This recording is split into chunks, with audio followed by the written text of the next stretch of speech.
more foxes still. It's one of these two. It's one of these two notebooks. I have like 8 That notebooks. more fox is really good. Hello, hello, Twitch. How is everybody? Sorry that we're a little late. Although I don't think that I was very good about advertising this session, so there's probably not many people listening unless somebody posts something in the chat somewhere to their friends.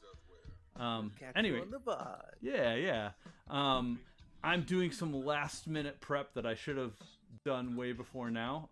So what's going to happen is our good friend Max, aka Aragoth, is going to do the recap while I mute myself and do something. Oh, is he? Okay. All right. So last we were here, our very first session, Max was out doing his thing where he got knocked out and woke up in a room with some very scary people. Apparently, his father owes those people money, and his father's gone off the grid. So they told Max that he was to report to some guy whose name I can't remember and I can't find my notes. It was Old Sticks. Sandan Glocka. He's the head of the Inquisition. Yep. Yes, High Inquisitor. So the High Inquisitor said that my father owed money to him, so he sent me to Grayson Caldor, also known as Old Sticks. Right? Nope. Sending me to. Sorry. Glocka is. Old Sticks. Yeah. Glocka, yeah. He wants you to do a job for Grayson Calder. For Grayson Calder, right. Yeah. So Grayson Calder is the employer who we have not met, but Old Sticks is the guy who's setting us on this mission. There I met up with the rest of the group, and we did some shopping. Are we gonna tell our part of the story after Yes, then? Yeah. Go ahead. You all should. Yeah. Life Preserver Throne. You're welcome, Aragroth. So, we're a druid and pixie combo, Asmo and I. Our day leading up to this, we didn't wake up in a rather terrible place. We woke up in what would you say, Asmo? Was it a decent place, the jail we were in? It's like, as far as jails go, I've been in worse. Yeah, I mean, they were pretty good to us. We got out of there pretty easily, and then we got into some trouble. And it seems like it was some strong blueberry-flavored liquor that had done it. And apparently got past that druid's defenses.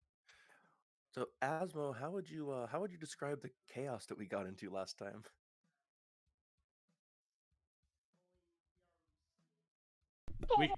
There we go. I was terrified by what I just heard, but it stopped. Yeah, he started to talk in the squeaky voice. I think it was because you both talked at the same time, so it was squeaky. No. Andy? He's doing a squeaky voice. Well, I can handle squeaky. It's just squeaky and deep. Now, we had, as you said, some shopping. Now, I think the shopping was mostly on the part of my character, Sapphire, as well as Asmo's character, Win. And I think that Asmo is sorting out some audio right now, but I think it's going to be worth it. Because it usually is when you're using Morphox. Now, Go ahead. I was going to say, there was also supposed to be some hat shopping. I can't recall if we got to that. No, we didn't. We're picking it up on the hat shopping, I think. Excellent. So yeah, I've got to go ahead. Go No, I was going to say I got to beat on two places that could sell hats. Here's the deal. There's a hat shop, and I really want to go there. However, on the other side, there is a picture of hats hanging up inside another facility, the general store, I believe it was. Yep. So you, let me put up the screen for the markets. You're in the markets in the city of Adua, in the land of Midderland, in the country called the Union. Max is from here. The other folks in the party are not from here. Lulu and Cosmo like woke up in the prison. Our other party member, Eliaris, was a wood elf, coming from a hermit background, and had sort of made his way to the city to speak to this his idol, to seek out some information about his idol, Grayson Calder, or a man he really respects. So you got the lay of the land sort of from Max about the Tower District, where everything was.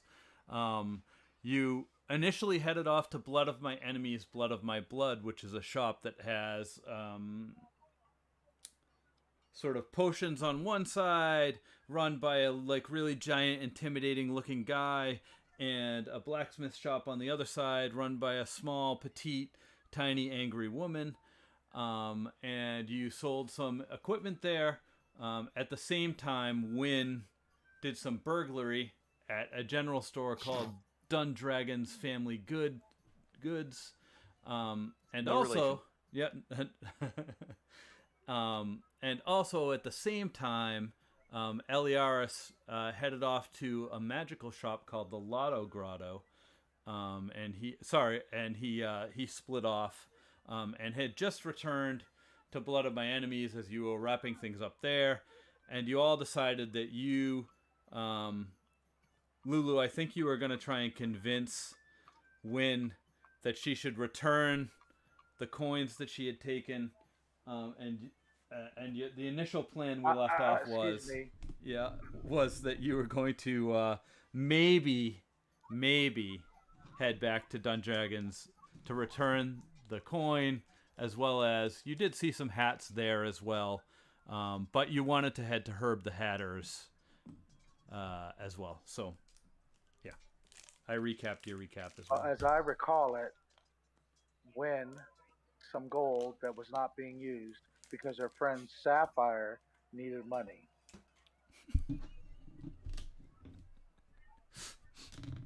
Oh yeah. Well, that's a point we should make, right? Right. Wynn, being a fairy, doesn't know right what's good and what's bad, really. Yeah, she's a pixie, a fairy. They don't understand the concept of mind, singular type, because she's used to where in a world that even the how do you want to say this, nudity is accepted. Yeah. We're here. The people seem to strange garbs to cover themselves. So the last she had spoke with Sapphire, Sapphire wanted her to return it, and Wynn just said absolutely not. She goes, if Wynn wants to return, or Sapphire wants to return, she can. But as far as she was concerned, all she was doing was helping her friend, and the last she did was hop into her hair and disappear. So before we start, our friend Eliaris could not join us this evening. So this is what's happening. Max, at this point, you all are sort of deciding where you're going to go next. You're standing outside Blood of My Enemies, so I've got your marker sort of in the wrong place here, so I could move you. You're standing outside Blood of My Enemies, and just for a split second, Max, you're, like sometimes if you're like laying down and then you stand up, your vision gets a little blurry for a second, like you sort of feel out of sorts. You mean like on Tuesdays? So it's like that. The world around you kind of like blurs a little bit. And I do this with my other groups, and it works into my whole world because I'm working in a whole universe here. We're all part of the same universe. Your vision blurs a little bit, and you feel like a little bit off. And you turn to talk to Eliaris, and standing there is about a 5 foot tall turtle person, who you instantly recognize as your good friend Ernest Borgnine, who's been with you the whole time. and nobody else knows anything. Like, for all of you, it's seamless. This person and Eliaris are really interchangeable. They're the same person, essentially. So. What did you say the name was? Ernest Borgnine.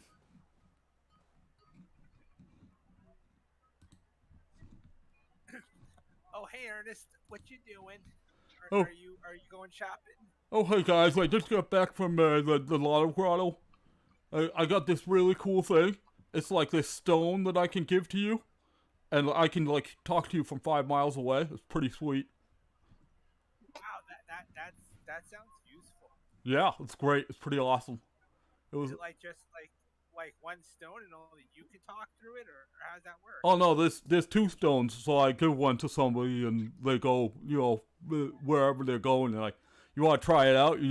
Well, I'll give you one. You can run down the road. That sounds a lot better than those cans on strings we used to use. Oh yeah, those things suck. Those are terrible, and they also kill a lot of sea life, which I'm not into. Yeah. Sorry about that. Yeah. What do you guys? You sold some stuff. I know I got some healing potions. Where are we headed? Where are we headed?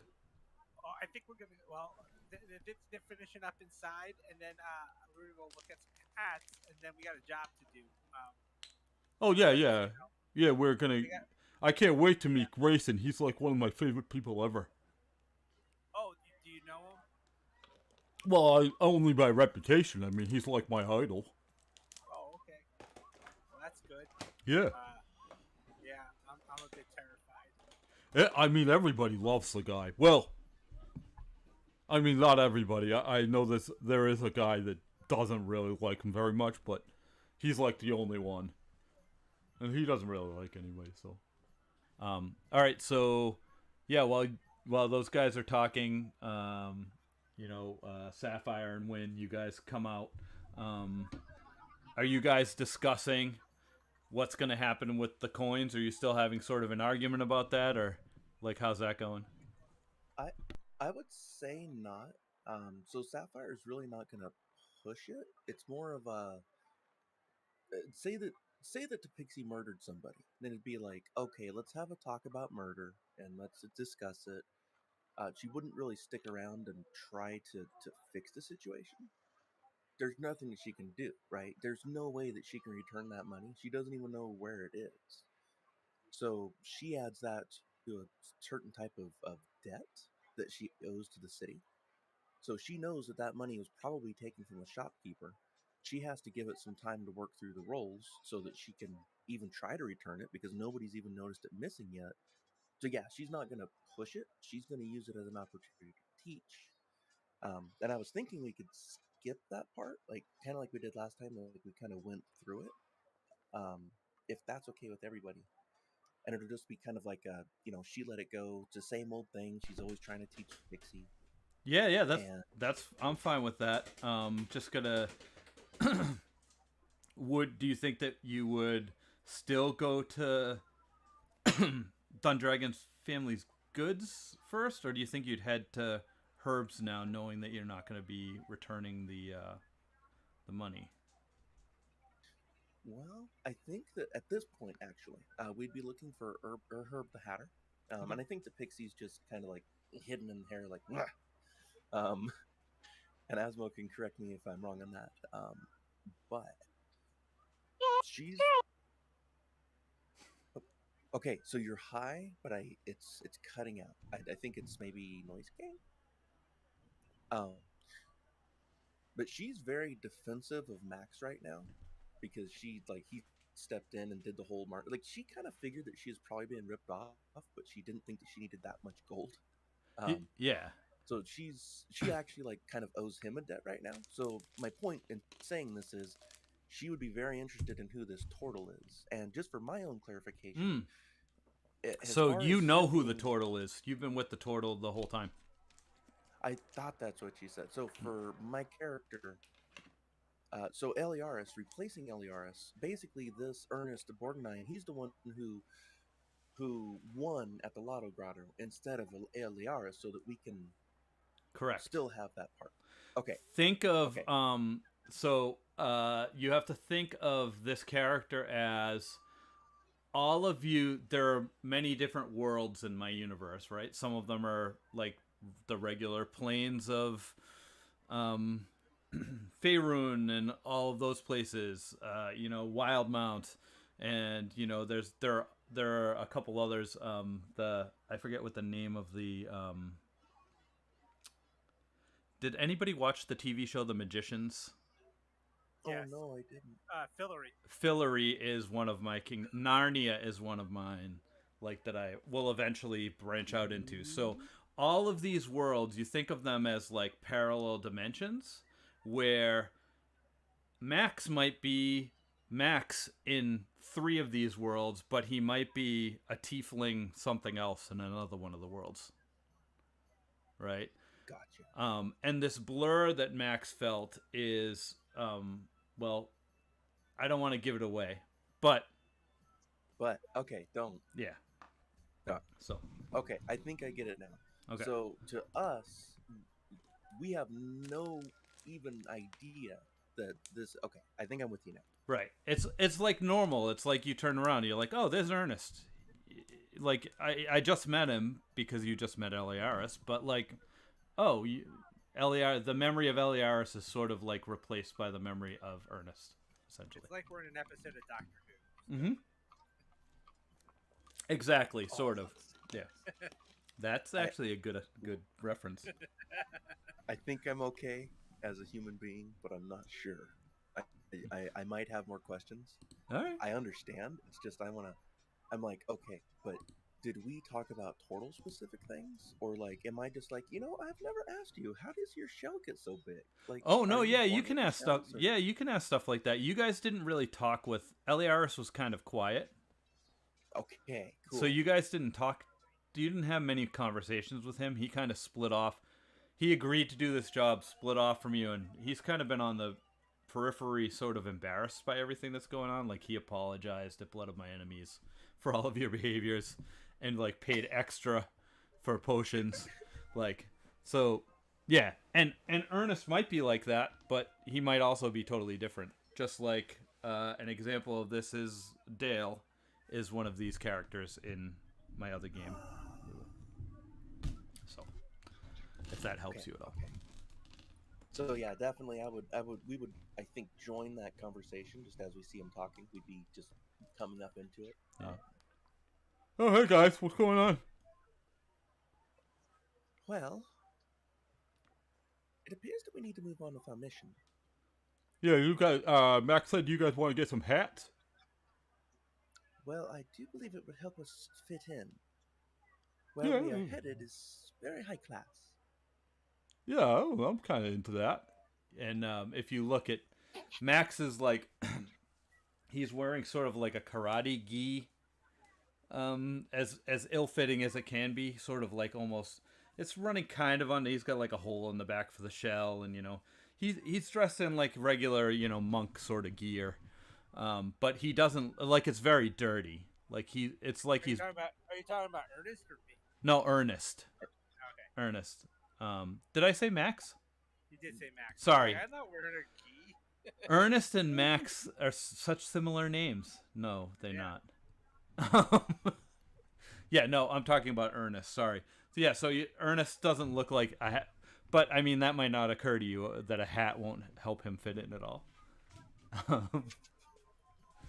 All right, yeah, sweet. I think we head off, right, guys? Is Pixie Lady there?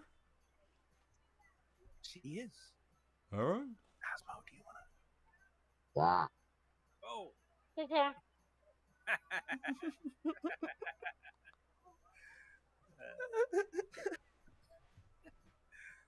I'm glad I'm drinking.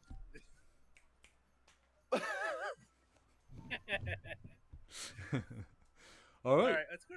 Let's go to the hat shop, guys. I really need to get a hat. I didn't get to get one before my dad took me out. All right, sweet. So you guys, you make your way down the road, turn down a side street, and you see sort of like what looks like to be I don't want to say it kind of resembles like a gingerbread house. It's like a very like brightly decorated, like just a very pleasant shop to look at, as opposed to the place that you were just in. This is run by who? What was the woman's name that runs this one? The name of the shop is Herb the Hatters, and it is run by Herb. Okay. And Herb, if I recall, is quite eccentric, correct? Yeah. Herb is eccentric. He is a gnome. Gnomes tend to be that way in my worlds anyway. Like, all right, guys, before we go in, just Herb's nice, but he's a little bit, eccentric. He's out there, so just just go with it, because I don't like to offend him. Why would you not want to offend him? Do you have some relationship? No, it's just that he's really nice, and if you don't offend people, sometimes they'll do nice things for you, like give you better prices. But if you offend somebody, they might want to charge you more money, and we don't have money. And I nod my head, understanding the sage advice, thinking back to the moment with that terrible, horrible woman who was trying to take me for everything I had, literal clothes off my back, rock bottom prices. Yes, but Herb's very nice. He's very nice. So just just go with it. Well, then let us proceed. Okay. Do I have enough money to purchase a hat? And then I kind of like lean over and like show Max what I have. What do you have? DM, what do I have? I think like you got 15 gold. Yeah, you got 12, I think, from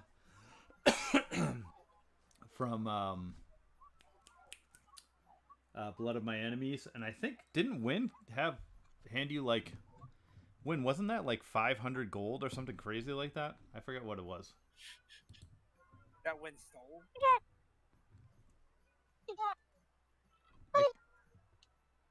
You're cutting out.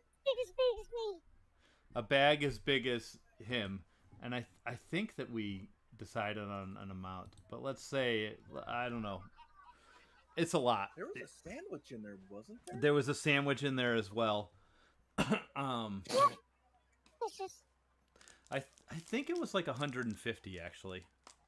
Yeah, it was enough to care about, but not enough to like make us turn evil.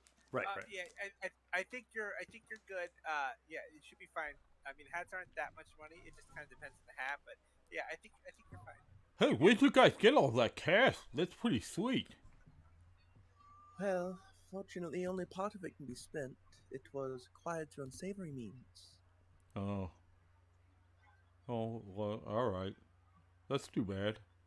Well, I have some extra dough too.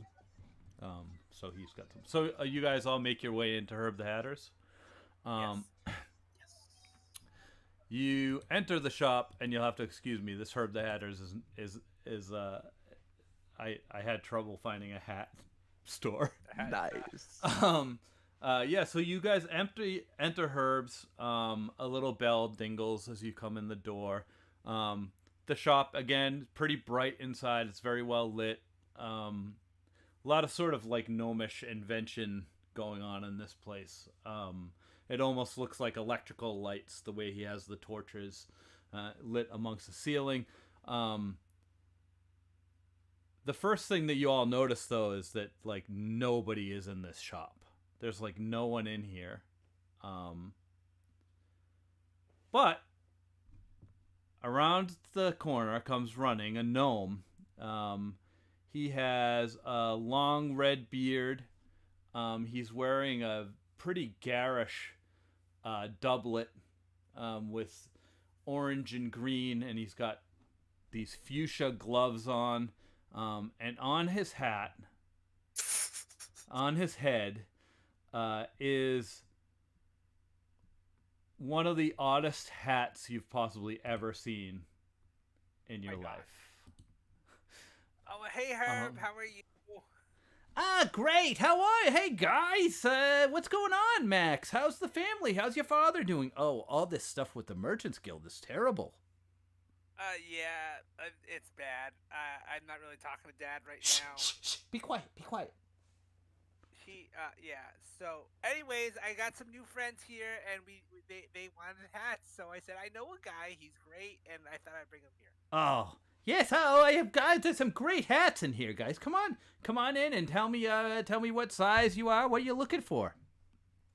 As they go in, Wynn will poke her head up out of Sapphire's hair, and her eyes grow big and sparkle. Ooh. And she says, "Ooh, this place has potential. Don't you think so, What? I heard this place has potential, but I couldn't hear the second part. Don't you agree, Sapphire? Sapphire! 2-quart? No. Sapphire. She said, "Don't you agree, Sapphire?" Yeah. All right, then I'm going to slowly nod my head up and down without really like moving it much because I want to agree, but also there's somebody in my hair. He giggles and hides back down in your hair. Hey, this one, he's looking for a nice, sophisticated hat for like, we're going up to the Castle District and stuff like that. He wants to kind of blend in there, and I want one of those nice big ones, with the feather kind of thing, Oh yeah, you're looking for the swashbuckler. Oh, that's great. Yeah. Yeah. Vanessa, can you go get one of those? And as he says that, the bird that's on his head flies off into the back of the shop. Something that matches the outfit, Vanessa. Oh, she's good. She's got a great eye. She's got a great eye. So let's see, something sophisticated. And his eye kind of lingers on all of you a little bit. Classy. They want classy. I'm like, class. Yeah, I think I burped just a little bit. I think I've got something just right. And he heads over and he pulls out exactly what Sapphire was thinking about. It's like a top hat. Except this one, instead of just being a plain top hat, it also has like a buckle sort of around the brim, kind of like a pilgrim hat. Except the brim isn't as wide as a pilgrim hat. It's a little smaller. It's more of a top hat brim. And he stops and he grabs like this.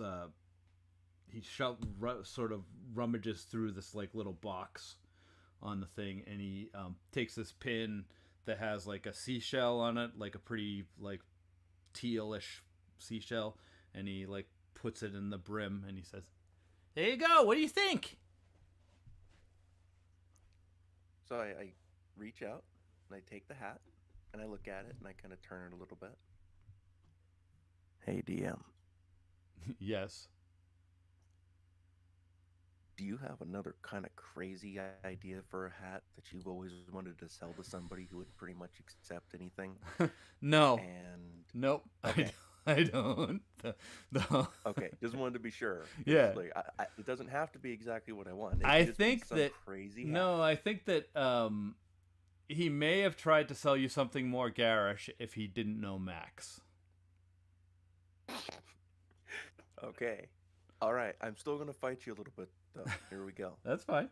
Now, this hat you said is kind of like a pilgrim hat with the buckle. Is that correct? Yeah, it's got a buckle on it, but the brim is small, like a top hat, and it doesn't like how the pilgrim's hats kind of taper at the top a little bit. This one doesn't.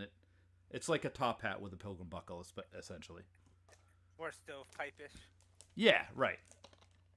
So here's the rub.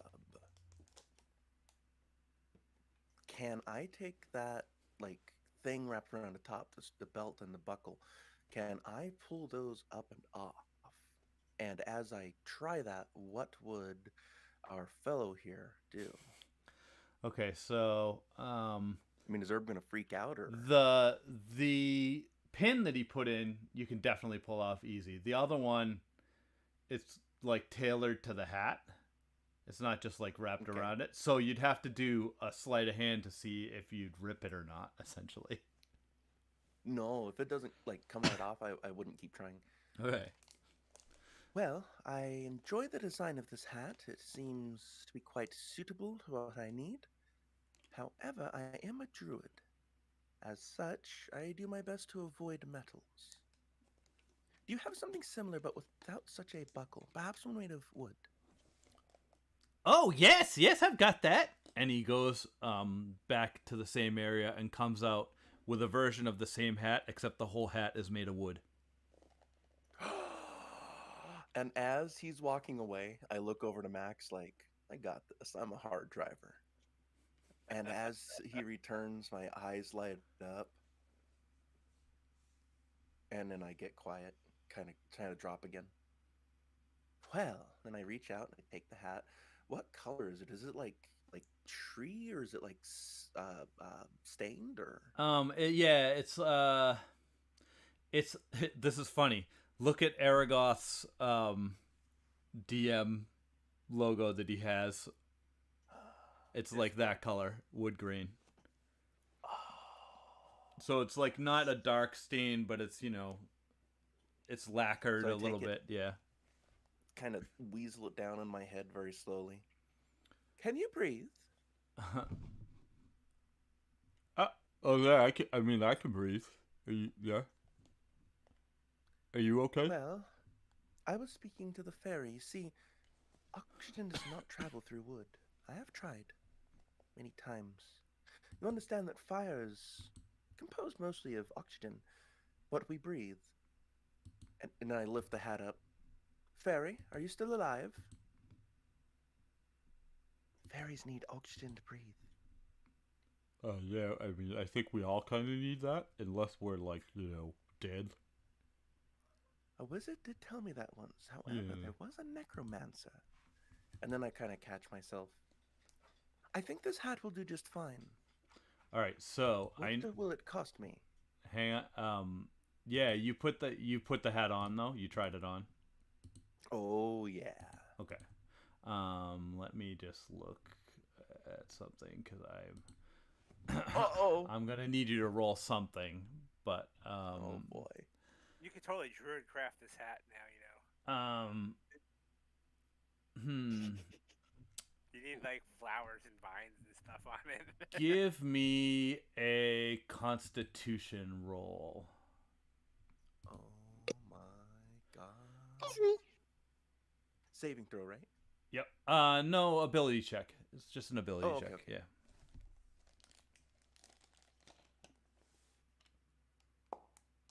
Oof. Yeah, so this hat fits, but it's like, I don't know, it's almost like you put a thorn bush on your scalp. It's really uncomfortable. Like, it's really uncomfortable. Is it heavy or does it just hurt? It's heavy. It hurts a little bit. It's a little itchy. It's like all that stuff. Oh yeah. And I think that Wynn was trying to say something.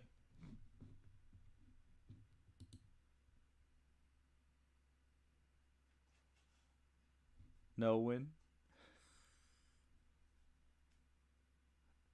I thought I heard a squeak come out a minute ago. I think he's having issues with that voice. Yeah, I always have issues with them too. Okay, so at this point, the bird is also kind of flying back, except it's a small bird, and the hat is rather large, so she's kind of flying like close to the floor, almost like fluttering a little bit and landing, and then like walking and dragging it with her beak. Herb sees her and like runs over and picks up the hat and dusts it off. And it's this really fine, like, I don't want to say, if I say, it looks like, it has the look of crushed velvet, but it's not made of crushed velvet. It's holding its like frame very substantially, and it's like not bright purple, but like, Prince purple. And it has a large white feather coming off of one side of it. And her holds it out to you, Max, and says, what do you think, Max? How about it? So it's like the purple of my gloves, but in a white feather. Yeah. I like it, but do you have a blue feather? Oh, let me take a check. And he's looking. My around. eyes go to the bird. Yeah. I thought somebody might. Oh my God! Look at that hat, dude. Look at Lulu just posted. That's fantastic. Let me see. Yeah. Oh yeah. It almost looks exactly like that. Now imagine. That's so great. Yeah. So you see him duck in the back. And he comes back up. Well, I don't quite have a blue one, but I have this teal one and this sky blue one.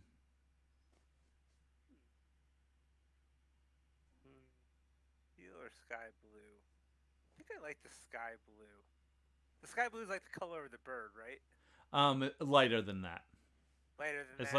Like see it's these a big long feather, like a long peacock type of feather, right? Like it's a more of a bendy feather. Yeah, but it's long. Oh yeah, it's very long. Like 18, 20 inches long. Yeah, it almost it's a pimp hat feather. Exactly. Yes. It's like this. It's like this color blue. See where I'm hovering over these like gloves that are here.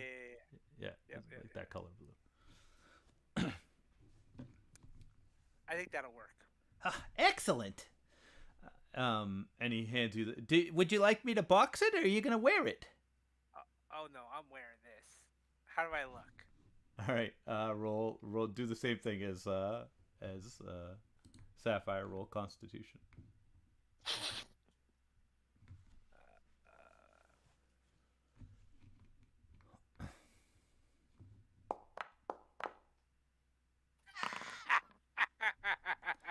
Same thing. Oh boy. It is not comfortable. Like it's your size, but it feels really tight. It feels like 3 sizes too small. Oh man, Herb, this is a little small. I think. Do you have a bigger size? Oh yeah, let me check. If you have a white one like that matches my shirt, and with a purple feather, that could work too. Oh yeah, white. Yeah, that could work. Let me take a look. And he runs. Yeah. He sort of runs in the back. Vanessa is just sitting on the counter, kind of like she's not a chicken, but she's kind of like acting like a chicken, like walking around pecking the counter. Oh. Just like pecking the counter. Ernest is kind of like wandered outside the shop. Like he not that there's anything wrong with you guys, but he just kind of feels like he's not a hat guy. I pull out my little my violin, fiddle, whatever, and I try to play a few like high pitched strings on it that kind of like mimic bird sounds. See if the bird reacts. All right. Roll performance.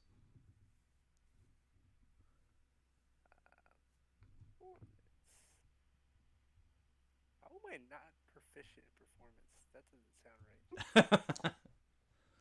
Wow. Oh, all right. So you start playing, and this bird, like, is so entranced by you, she flutters over and lands on your fiddle and like starts singing and mimicking every note that you're playing, and Herb comes out with the exact hat that you were looking for, and hands it over to you. Wait, that's perfect. Look at that! It's great. It's like kismet. And this one fits well. You gotta roll Constitution if you're gonna put it on again. Come on, I want this hat to work. Yeah, I mean, this one, it fits pretty well. It fits, actually, like, it's a good fit. Although, to everybody else, it looks kind of big on you. But it fits well. But it's supposed to be big. It's a big hat. It's supposed to be big. Well, it looks like you have a hat that's a couple sizes too big for you. but it feels like it fits really well. It is a tiny bit itchy though. Killing me. You're killing me. Well, you have to remember the introduction to Herb the Hatters is, and I'll read it to you. Edgewell Market Shops. Herb the Hatters. Well, this says he's a half elf. I changed him to a gnome. Herb the gnome makes exquisitely beautiful hats that are quite uncomfortable.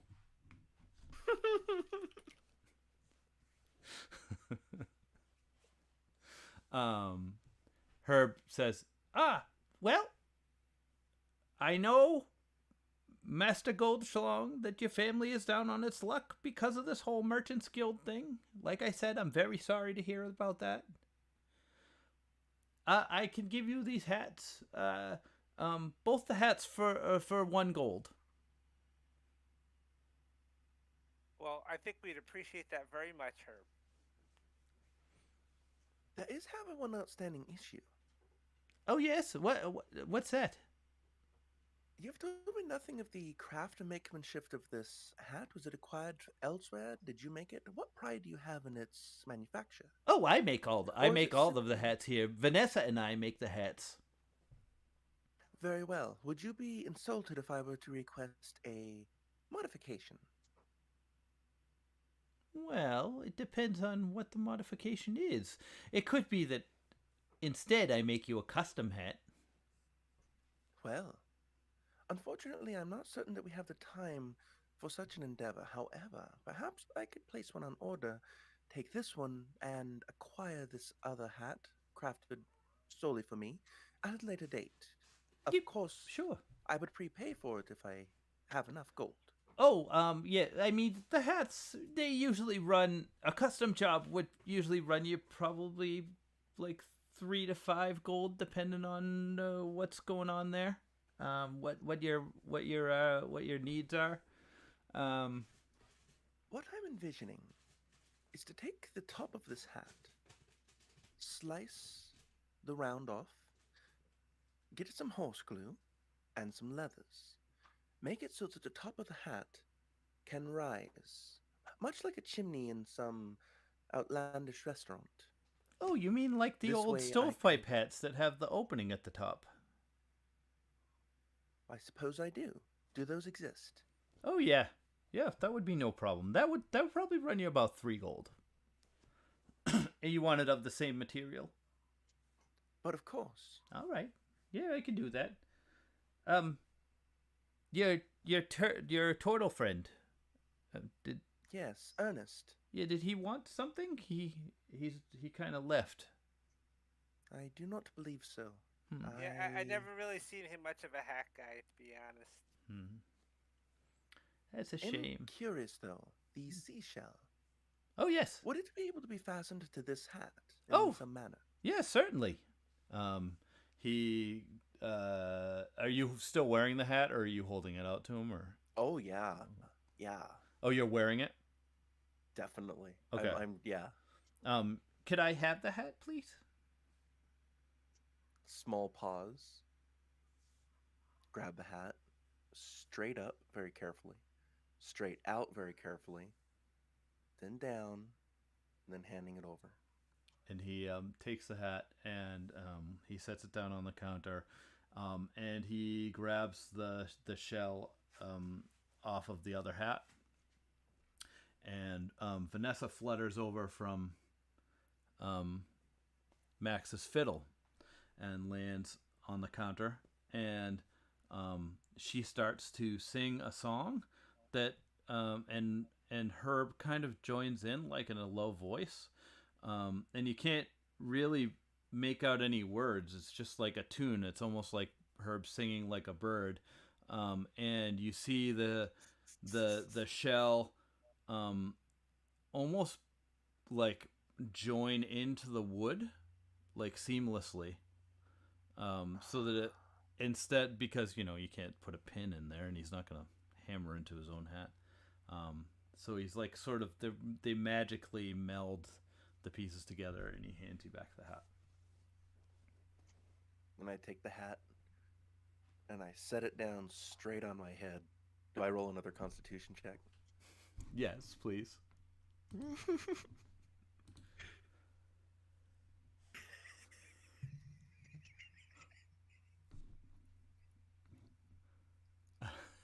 having way too much fun hat tapping. It's a little more comfortable than last time. You it doesn't feel quite as tight, or painful, but it is still very, very itchy. Wynn should actually be rolling too, I think. Ooh. Because she's inside. Wynn, can you roll a Constitution as well? Wow. I forgot to do it last time. I should have. Sure, give me a second here. Yeah, no problem. Pixie's gonna freak out. Constitution? Mm-hmm.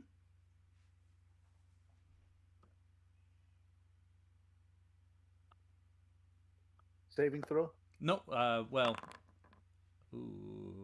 it was just needed to be a check, really, but that's okay.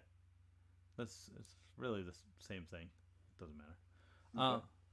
Yeah, so when you are not very fond of this space, it feels really, really closed in for you. And anytime you like brush up against the sides, it feels really like super scratchy. You've gotten a couple splinters already from it, and it's only been on a short time. Sapphire, I really must let you know that if you get this, this will become my new bathroom. Well, we are working on a system which will allow us to vent such expresses. It's not that. Let's just say that it is very rough in here. Compared to your hair, it feels like I'm brushing up against cactus. Yes, that is what the hat feels like. Have you never worn a hat? Are you kidding? Do you know how long it took you to get me to wear underpants? And you want me to put something on my head? I am not covering this lovely red locks of mine. Well, unfortunately, you'll come to learn, small pixie, that wearing a hat is utter torment. And you know, Herb's hearing this. Oh yeah, Herb. So, there's beauty in pain, beauty in everything, and pain in everything. The difference is mostly up to yourself. Well, if it's up to me, I'm letting my locks flow. I'm not gonna wear something silly on my head. Ernest pokes his head in the door. Preach, sister.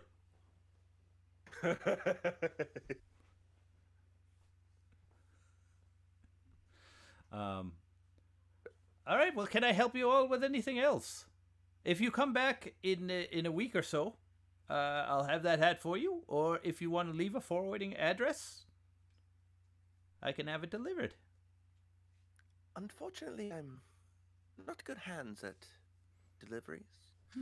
However, and I reach inside my, like, wherever the heck I keep my gold, and then I pull out 4 gold coins, and I hand them over, like, in a stack. I believe this will cover both the hats today as well as this custom job. Is that correct? Oh yes, that will be fine. So you're paying for Master Max's hat as well. But of course, he has been of great service to us while we have been in the city. Ah, excellent. I think it is only fair and recompense for his expert guidance.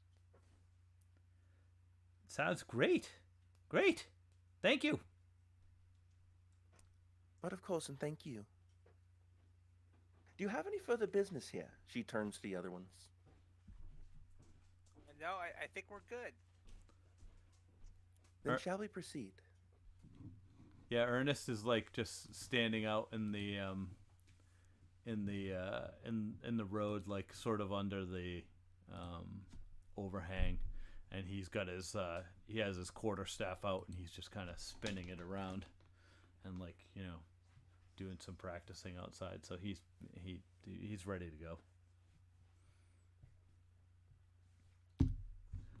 So you guys know that. Sapphire. Yes. Sapphire, when are we gonna go drink? Well, unfortunately, we need to get ourselves situated as for our protection duty. We need to proceed to the heart of the city, near the markets. Near the auction house, I believe. She turns to Max. Yeah, and as we're walking out of the shop, like Max is like scratching his head a little bit under the hat. Yeah, we could do that. And then once we get out of the street and like out of the shop, I'm like, if we need to, I also know a place we can go and get these hats adjusted to be more comfortable. Are they supposed to be comfortable? I mean, it doesn't hurt. It's just that he makes great hats. I love the hats. Sometimes they're a little, itchy, pointy, and I take them over to a tailor shop and they can fix them up a little bit and make them a little more comfortable. But if we don't have time, we can do that later. Very well. I mean, I overheard that you're looking for a drink. My only thought is, the stone is right around the corner. And, Max, you know how I mentioned that guy that doesn't really like Grayson Calder? Yeah. I mean, I love the guy. I think Grayson Calder's awesome. He's done so much for the city. He knows so much about magical stuff. I love the guy. I think he's great, but I don't know if you want a different perspective, we could go to the stone and these guys could get a drink and we could have a chat with. Well, I mean, one way or another, we have to do this job. I don't know what another perspective's going to do, other than terrify me more. I mean, what do you guys think? Do we want to know more about the guy we're working for? Max? Yes. Why do you say terrified? Oh, well, I'm just generally terrified, of things. But, I got sent here by this really scary guy, and, when he tells you to do something, you do it. And the fact that, that guy is sending me to this Grayson guy, just, it freaks me out a little. I don't want to die. Is that why you took this job? To live? Yes. That is it. Well, are we in a place where people could overhear us talking, or we like have some? Well, you're down the side road, and Herb doesn't get a ton of business because his hats are so uncomfortable. so it's a pretty quiet corner of the street. The main street up here a little bit further is, it's getting busier. Because we're like, we started. What do we start at, like 10 in the morning or something? So now it's like, probably, I'm guessing like 3 or 4 in the afternoon. So there's folks heading to get something to eat, leaving their jobs, stopping in at the stores for things. But the corner you're in, you could probably talk fairly privately. Well, it seems that we have something in common then, Max. I also have been sent on a mission, an errand, if you will, with the threat of death upon me. Oh, man. On the event of my failure. Well, that's not good. You guys are in big trouble or something. Well, wait a minute, Ernest. Why are you doing this? I mean, I've always wanted to meet Grayson Calder, and I don't know. He's been telling us about it for hours. Well, wait, what are you, I don't think I've ever heard you mention Grayson before. What do you like about Grayson so much? I mean, he basically supports half the poor people in the city, and he's like the foremost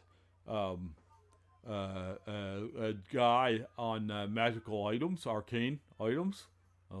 He's an amazing wizard, and he's also he's not bad on the eyes.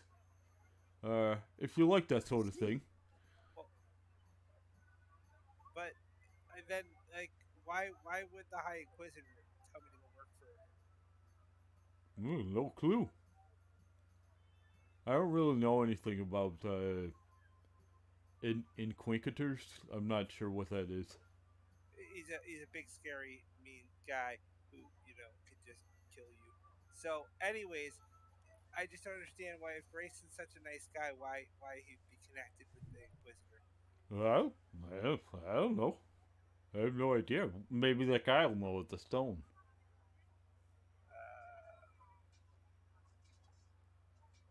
Yeah, I kind of look over to Sapphire, like, what do you think? Well, he knows a lot about magic.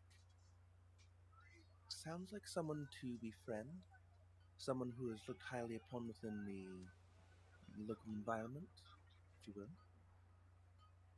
But I mean, like, should we go see this person that Ernest is talking about that doesn't like that doesn't like Grayson and find out why? I mean, maybe there's something that we should know.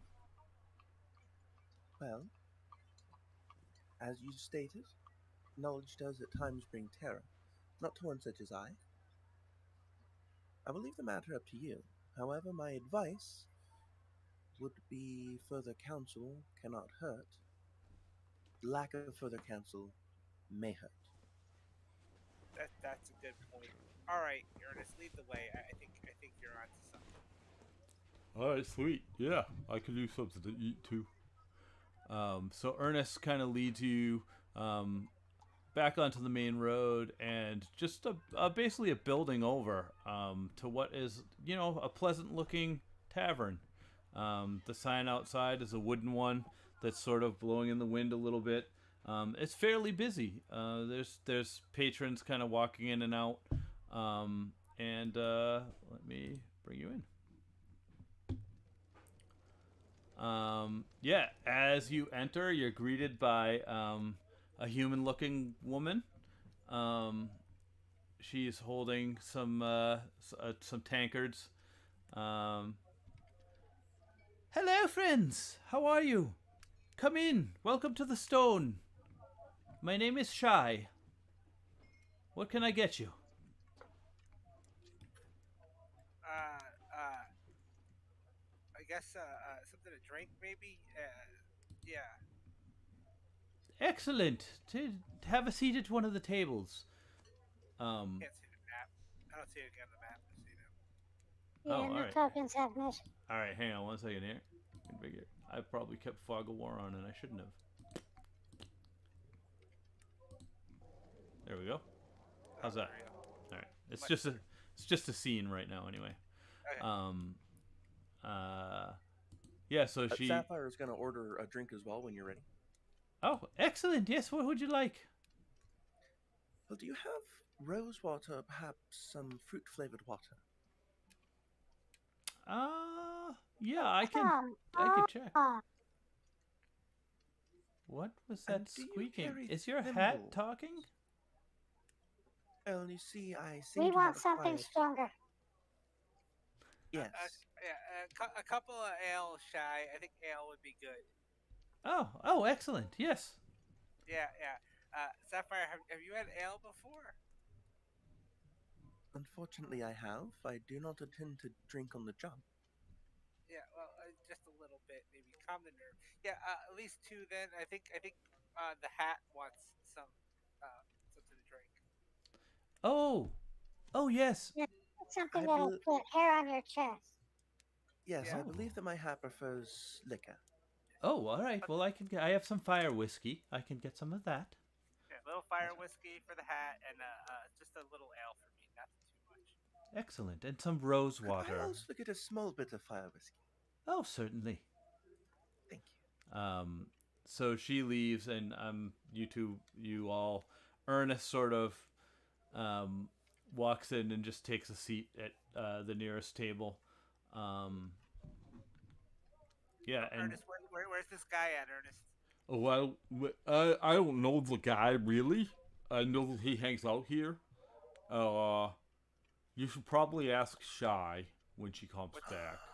What's his name? I know he's a very cranky dwarf guy. Great. All right, I'm gonna switch the view on you here so that you can see a more of a map. So let me put you guys on here. Max, have you met many dwarves? I mean, yeah, I've met some dwarves. They're cool. Is it true what they say about their beards? What do they say about their beards? That even their women have them. DM. Dwarven women in this world have beards. Why don't you roll a history check? And here was me trying to make conversation to cover for DM so that he could focus. A 3. Oh, no. I've never met a dwarven woman, have I? No, but you do assume that they have beards. Yeah, I mean, yeah, sure. I mean, I would think they're at least, kind of hairy. They're, Well, I have seen a lot of dwarves in my time. I've never inquired directly. However, the lack of sufficient number of female dwarves leads me to believe that every dwarf I have seen is not male, but in fact male or female. Perhaps there is no way for us to tell the difference. At least no good way. Yeah, I mean, going back to that thing we talked about earlier about not offending people, you might not want to ask that question. Trust me, it's why I have not. Okay, good. Dwarven Templars?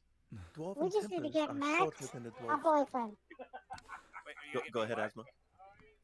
I said, we need to get Max a boyfriend. A boyfriend? Sapphire of course.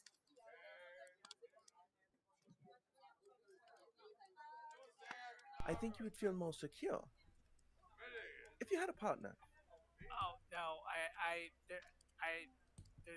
had somebody. But it didn't. It's a long story. I haven't seen her in a while, and my dad, he's not nice. But yeah, I got somebody. I'll find her again one of these days.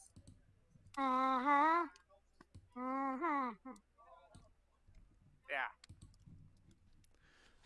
At this point, Shy is returning to the table, and she's sort of laying out the drinks. A couple of shots of fire whiskey, an ale for Max, a plate of what looks like some sort of like slimy seaweed or green, like some sort of weird looking salad. That she gives to Ernest. And she nods at him. Nice to see you again, Ernest. Oh yeah, hey, Shy. And yeah. Oh yes. Hey, Shy. Ernest is telling me about a guy that might be able to help us with something. He's a dwarf that hangs out here a lot. Maybe a little ill-tempered. Yes, you're talking about... Maybe female. Well, no, he's not female. You're talking about Cairm Ironhead. Yes, he's sitting across the way.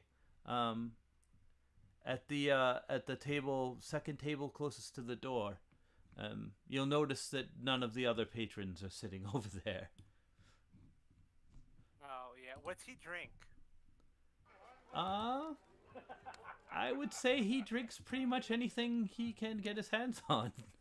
Why don't you bring me an extra drink? I'm gonna bring one over to him. Oh, certainly. And she does that. And she comes back with the second drink, and I've known Cairm a long time through a friend of mine, through my stepfather. My stepfather, Lamb. Just be patient with him. He can be trying at times. That'll be let's see, 2 fire whiskeys, a gold for the lot. All right, I put a gold. Whiskey. I put the gold out and an extra silver for her. Ah, thank you. And she turns and goes back over to the bar. Okay. Before I go over there, do I know any dwarven music?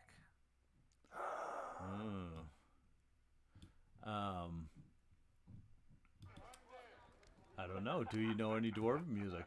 Why don't you roll something? I would like to try and play like a dwarven, drinking song. Why don't we go with the you assume that you do know some dwarvish music, and we'll do a performance roll for your song. Nice. 11?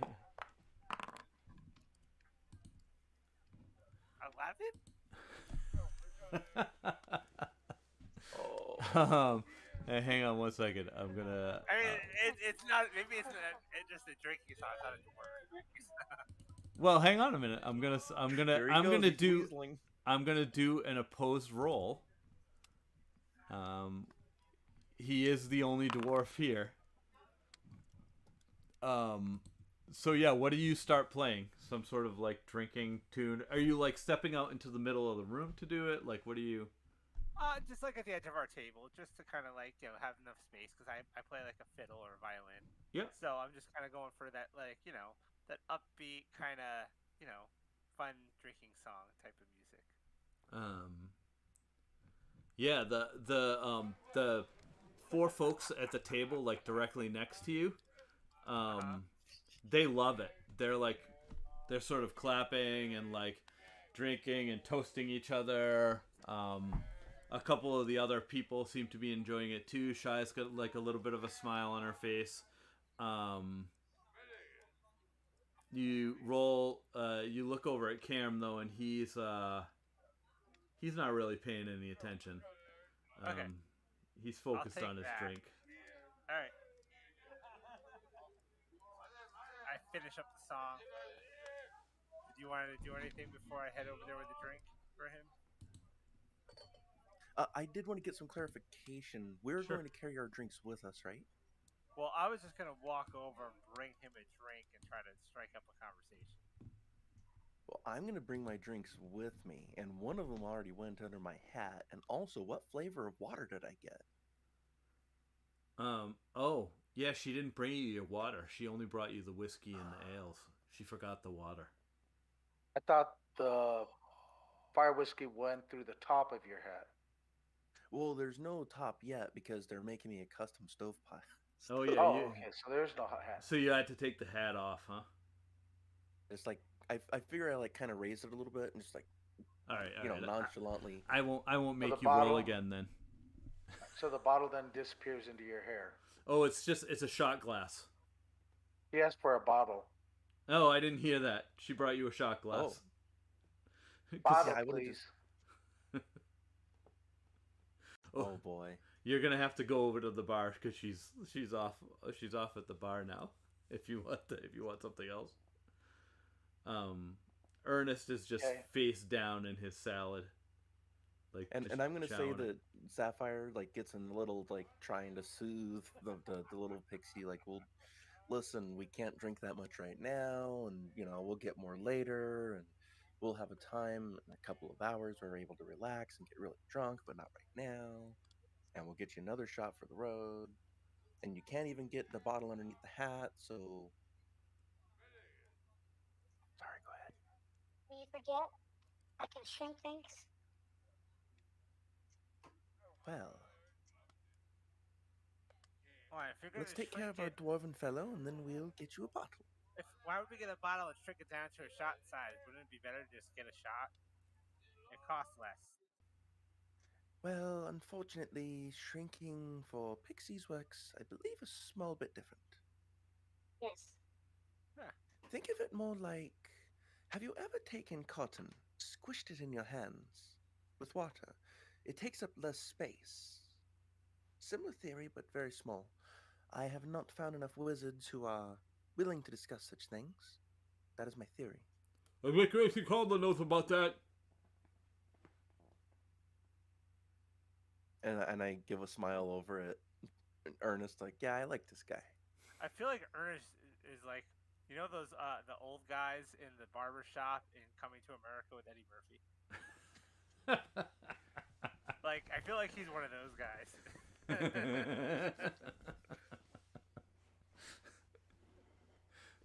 All right, I pick up the drink and I'm heading over towards Karam. Okay. I'll Okay. Here we go. So we walk over, and I'm like, "Hello, how are you?" And I slide him the beer. I brought you something. I was hoping maybe I could ask you something.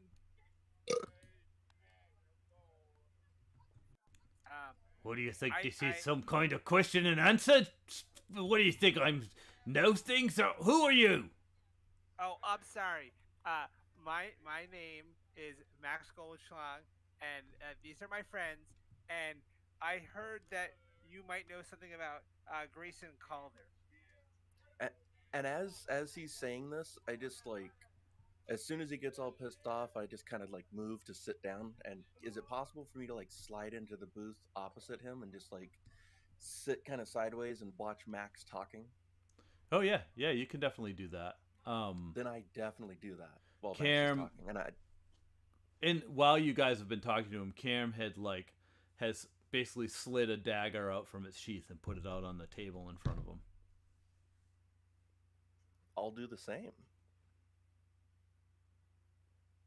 So, anyways, yeah, it's just that I a little suspicious of this guy, and I heard you knew something about him, and I just figured maybe you'd like to share that information so that if he's not a good guy or something like everybody thinks he is, that could be helpful.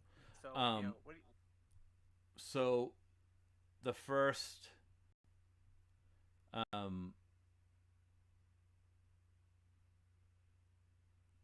thing he does when you say Grayson Calder's name, his eyes narrow, and he you can tell that he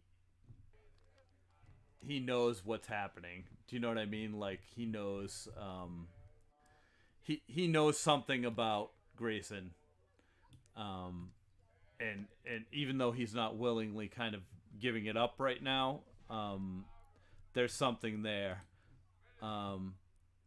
He takes the beer and he takes a drink of it. I tell you, if Lamb hadn't been there, I never would have made it. He was like a one-man army. I've never seen the like. Or so many... that man has so many daggers, he keeps them in the oddest places. And he swigs another drink. And as he's taking the drink, he's like... almost like if the booth hadn't been there, he'd probably fall down. What were you asking about again? Oh, about Grayson Calder. Sabbath magic user, son of a bitch. Yeah, son of a bitch. Why is he a son of a bitch? He's a weasel and a traitor, that one. A traitor to who? And he takes another drink and he looks at Sapphire. I like her. I like this one. She's got some moxie. Hey, you ever been in a battle with named men? Named men? What do you mean? Sorry. In the north, where I'm from, you can earn yourself a name in battle. Mine was Ironhead. And those are the greatest warriors in the north. That's what Nine Fingers, the Bloody Nine is. So many daggers on that man. What were you asking me about again? redhead. And I take my fire whiskey and I slowly slide it over to him, and then look back up at Max. Oh, much obliged. And he takes it and he shoots the whole thing like in one shot, and coughs and coughs and coughs.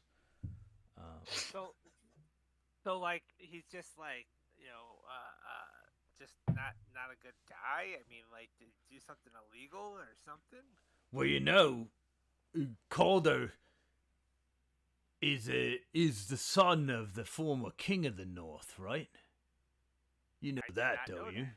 I did not know that. He is the son of that bastard Bethard. Killed many of my friends. Son of a bitch. But now, how far is the north from us? The north. Well, it's pretty far. So Midderland is like an island, and basically all the rest of the continents of this world kind of go around Midderland. But part of the Union, a country called England, is basically adjacent to the north. So Have you ever been up there? I don't think you would have. I wouldn't think that there's not much trading going. There's more money to be made trading going to, towards Styria and that way than there is to be made going north. But I don't know. Do you want to? Maybe we could roll to see if you can remember if your father ever did any business there, took you on any trips there. Yeah. I mean, maybe even if he's done business trips, my father didn't even talk about anything from up there. That's true. Yeah. So I guess that's a history roll. Yeah, probably not. Yeah, I mean, you don't. You as a member of the Union know the following things. There was just a big war with the North, and that the Union sent a lot of folks up there to basically quell whoever the king was. And Cam just told you this guy's name was Bethard, so that's how you know that. To basically stop this person Bethard from taking England back as part of the North. But that's about all you know about it, and that it wasn't like it was a pretty bloody war. And it's just sort of reached a peace, and Bethard isn't the king anymore up there. Right, but so Grayson is Bethard's son? Oh, yeah. Yeah. So what was Grayson doing in the Union? Oh, he got sent here as a wee lad, I think. He's always going back and forth. At least his brother Scale has some testicles on him. That Calder's just a magic-using weasel. And he spits on the ground again. So what kind of business would Grayson have with the High Inquisitor? Who? The High Inquisitor. What are you bringing up old Sticks to me for? And he starts looking around the bar. Well, Sticks sent me to do a job for Grayson, and it just seemed weird that Sticks would be involved with somebody like Grayson. That's what I'm trying to figure out. Hey, boy, you gotta watch who you work for. Yeah, no kidding. Did Calder... excuse me. He hired me. And my friend Logan. And Rudd Three Trees and Grim. And the Black Dow, and we all went with him. And that guy, when the things got nasty and dicey, he turned tail and booked it. We never got paid. 3 of my Carls died. And I have this limp now. Did they die in glory? What kind of question is that? Of course. In battle. The only way to die. Back to the mud. And he grabs the ale that you guys brought over and he drinks probably about half of that down. I'm a wildfire druid, but I don't have druid craft. is there any way that I can make fire? Like just like a display of fire in my hands? Do you? Oh, you didn't. Are you supposed to naturally have that? I don't think so. I thought Okay. so too, but it's like it's weird. Is it on? Check your D&D Beyond sheet. If it's on there, we can just add it. I did. I tried a few ways to add it. I really wanted it. Okay. Well, what do you got on your spell list? Your spell list. Nothing but offensive magic. All right, hang on 1 second. Well, actually, I do have mold earth. Is there enough earth around here for me to like kind of start trailing it up around the table and like? Have you ever been going over a highway and you see the dirt walking across the highway as you're driving? I'm gonna do you solid, and I'm gonna hit you with a. I'm gonna let you be able to do your druid craft because I feel like you're a druid and you should just be able to do that naturally, right? Isn't that like innate to a druid? I think so. I kind of feel bad for not having it. Well, what were you gonna do with the fire? So I gotta figure out where that is. Druidcraft that's a spell, right?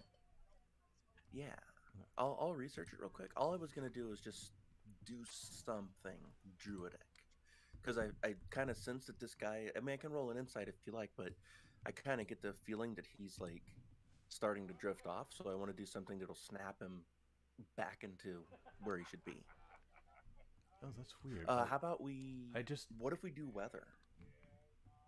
Inside? Sure. What it does is it creates like a little vision of what the weather is going to look like for the next 24 hours. It's like a little floating. I think of it like a little hologram. Yeah, that sounds fine. Look at that. Yeah, you. I added it to your spell list too, so you can plug it. Thank you. By the way, I'm not only proficient, but I actually should have had expertise performance. I think I had updated my D&D Beyond sheet at some point and never updated the game. Oh, so sorry. I'll update my character. No, it's okay. I'll update my character sheet. All right. I was like, yeah, because I remember I was like, I know I was like freaking expertise in performance. So what kind of weather event are you creating? Well, it actually tells the weather, I believe. So it would be up to you how that manifests, I think. Like it could be like a little blue globe for cold, or maybe like fog in my hand for... Yeah, so it's like spring or summer. It's like late spring, early summer where you are now. Is it? Oh yes, in the next 24 hours in your location. Okay. So you I don't know, you hold up your hand, a little golden sort of glow comes out of it, and the smell of a crisp no, not a crisp. That's not what I want to say because I just said it was summer. The smell of like wind blowing through like a field with wildflowers sort of comes across the table. Kind of like if you have a little bit of allergies, then your nose would kind of go like, oh no, this is going to hurt in about a second. Yeah, well, yes. Got you. Yeah, so that happens, and Karam kind of like looks around and is kind of like, what the? You all smell that? I smell some flowers or something. Why's your hand a glowing gold? Are you doing magic? I don't like magic users. And he starts to kind of stand up a little bit. Well, you could call it magic, but it doesn't require any magical energy. You know what? We need more drinks. More drinks over here. More drinks. Yeah. Get a bottle of fire whiskey as well. Yeah, fire whiskey. She waves to you and nods her head. Another staff member kind of brings it over, not shy herself.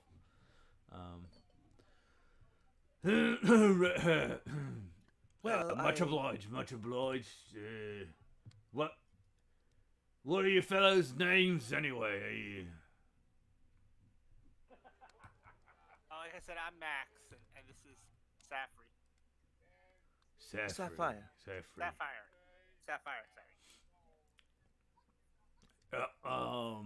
Yeah. Yeah, that...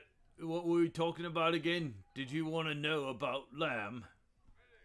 We want to know more about Grace and Billy. Like, you say we shouldn't trust them. Is there anything we should really just know about this guy?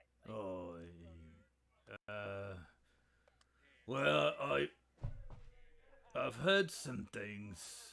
I don't know if they're totally true, but I heard he's involved with some sort of secret secret wizard thing. Some sort of, hush hush. Black magic sort of stuff. Oh. Yeah. Lamb, he disappeared. I'm pretty sure that Calder had him killed.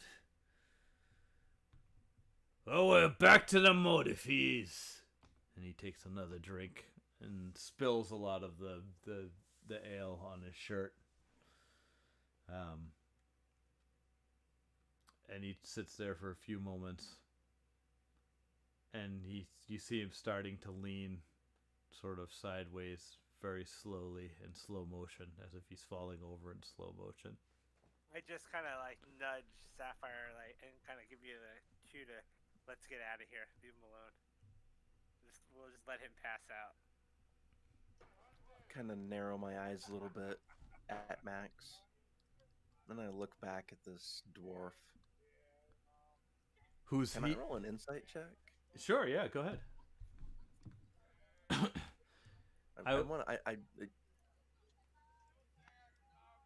So she's wanting to get. She feels like there's something left, but she's also not sure. Okay. As I realize that I'm the one rolling the insight check, so I'm gonna roll it now. Yeah. Like, DM, are you ever gonna roll? Oh. Yeah, I mean, you feel like he's being pretty forthright, but if there's another question that you want to ask him, you could. No, if I think he's probably telling the truth, I'm probably gonna sit here for a little while.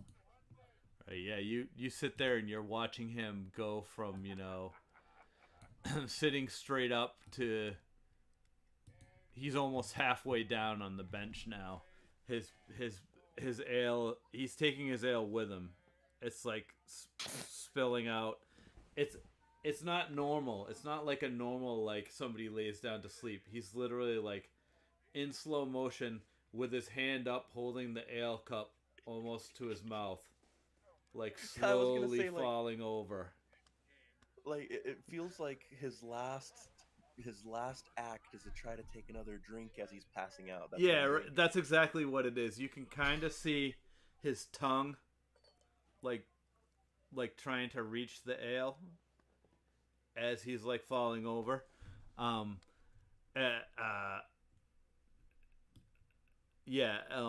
Shy at this point comes over to the table. Oh gosh, he's falling us down. Cam, dear. Oh, hey. Well, actually, what? You should go to your room, Cam. Is that you, Shy? Where's Lamb? Lamb hasn't been here for a very long time, Cam. And she motions over to a couple of larger looking sort of bouncer lads who kind of grab Cam gently by the arms, and they take him up the set of stairs to what you presume is like, where the sleeping quarters are. I'm sorry. I hope that he wasn't. No, not at all. He was very helpful. Thank you. Good. I'm glad. Well, enjoy the drinks. Let me know if you need anything else. Will do. Thank you. You're welcome. Did she bring the 2 bottles of fire whiskey? Oh, she did. Yeah, she set them on the table. Then I would like to ask her. I mean, we don't have to role play it, but I'd like to have her give one bottle that I ordered to him when he wakes up. Oh, certainly. Yes, we can do that. I'd be happy to, and he'll be happy to receive it. Thank you. Um, And with the other bottle, I just kind of raise my hat a little bit and slowly push it up into the hat, and it like I imagine it just like kind of disappears all of a sudden. Asmo, is that right?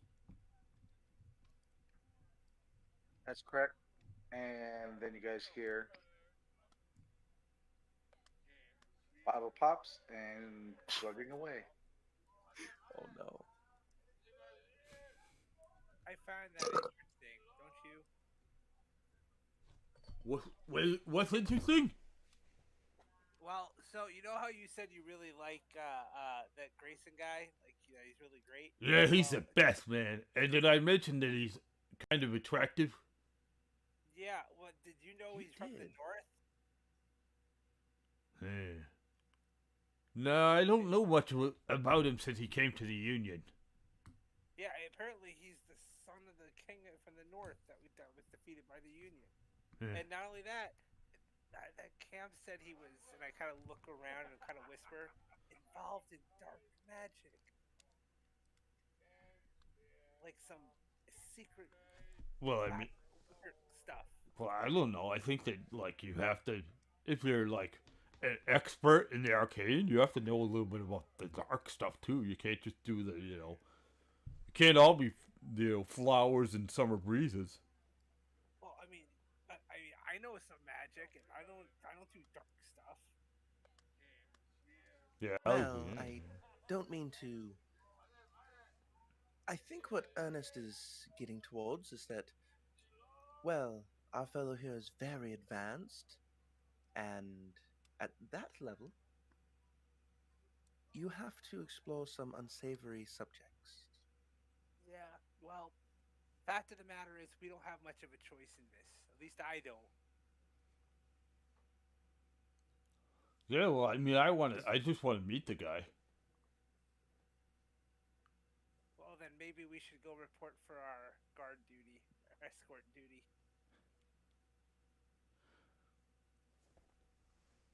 Cool. Do I know that, like, taking a hat and reseating it is like a thing?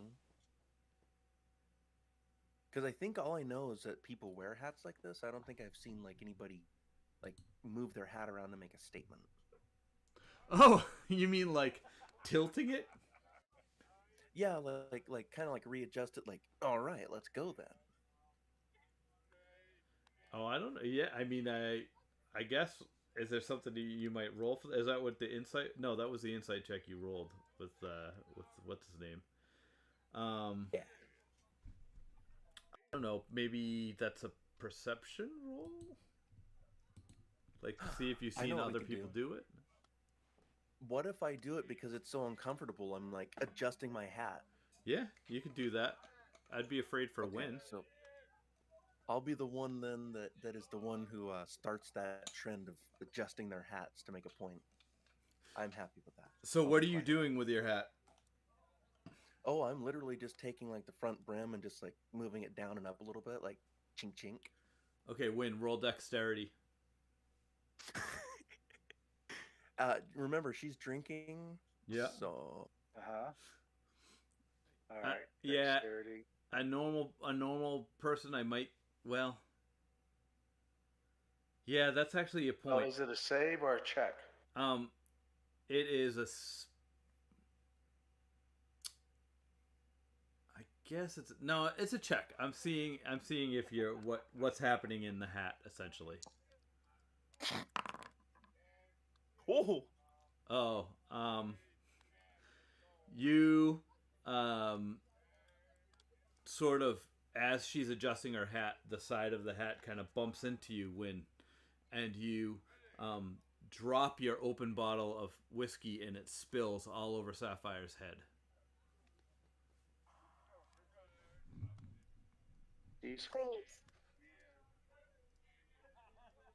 He screams Now very loud. I hear the scream. No. And I feel wetness. Yep. Something coming down your head. Hey, what's that? comes down your forehead, Sapphire. Well, Oh unfortunately, I God, believe that our pixies did had... the pixie wee on you? I believe she may have had a bit much to drink, yes. That's Are you all pretty right up there, disgusting. Pixie? Oh, you don't know half of it. We on this. Wait, say again.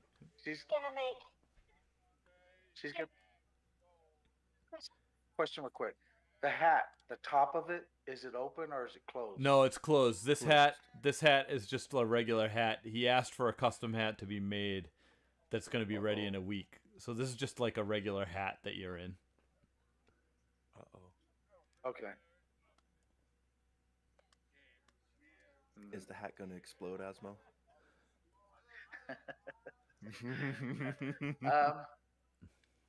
Not quite. No, it won't. It won't explode. Question. Mm-hmm. Trying to figure out, because her ability, but she can shrink things when that would shrink. But she doesn't want to shrink with the hat. And while she's in Oh yeah, that would not be good. Yeah.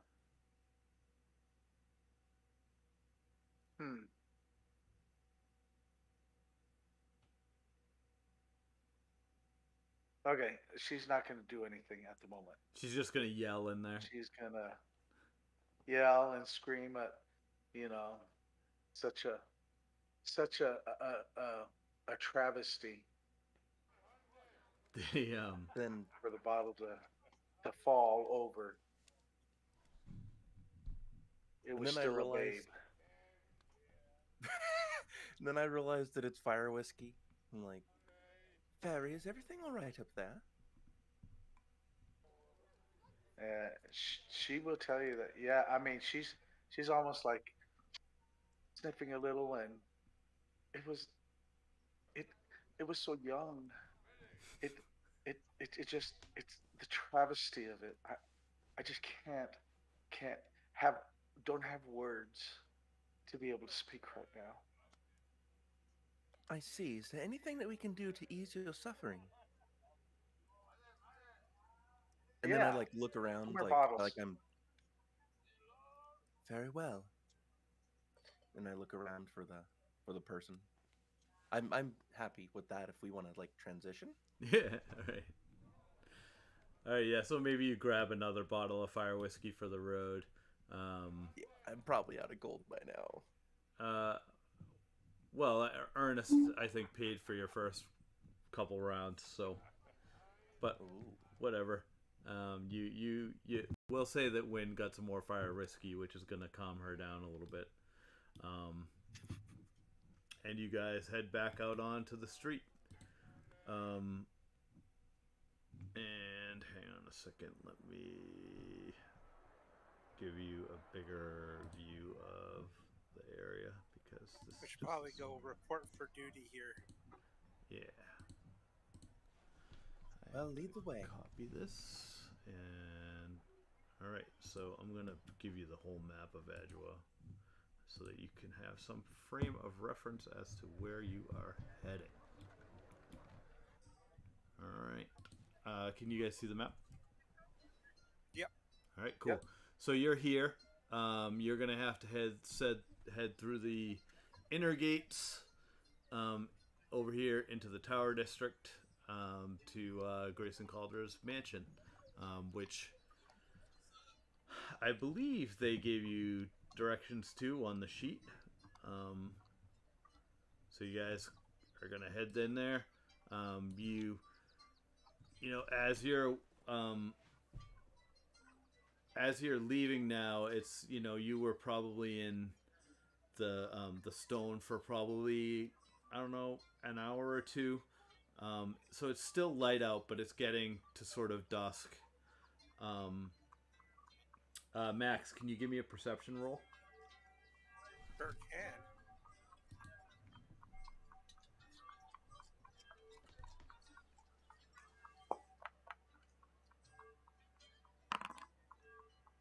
Nice. Hang on one second. I just have to do a roll myself. I should be more prepared for some of these rolls.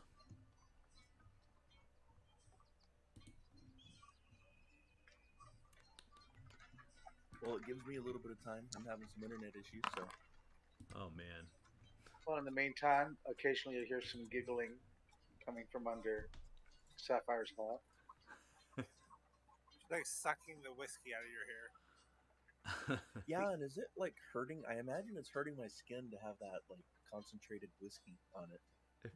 Probably not very comfortable, no. So yeah, Max, you notice in the shadows, sort of like in between some of the buildings near you, you see a sort of familiar figure. It's a fellow with long dark hair, sort of thin. What's the word I'm looking for? When you're thin and strong, wiry, sort of like a wiry looking individual. He's wearing a black cloak, and he's got a mask on.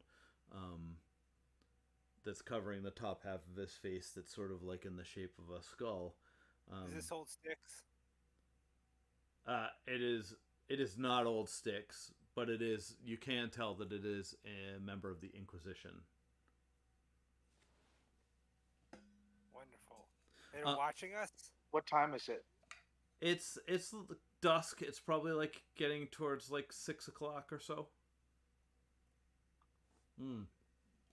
Sinewy was the word I was looking for. It was totally the word I was looking for.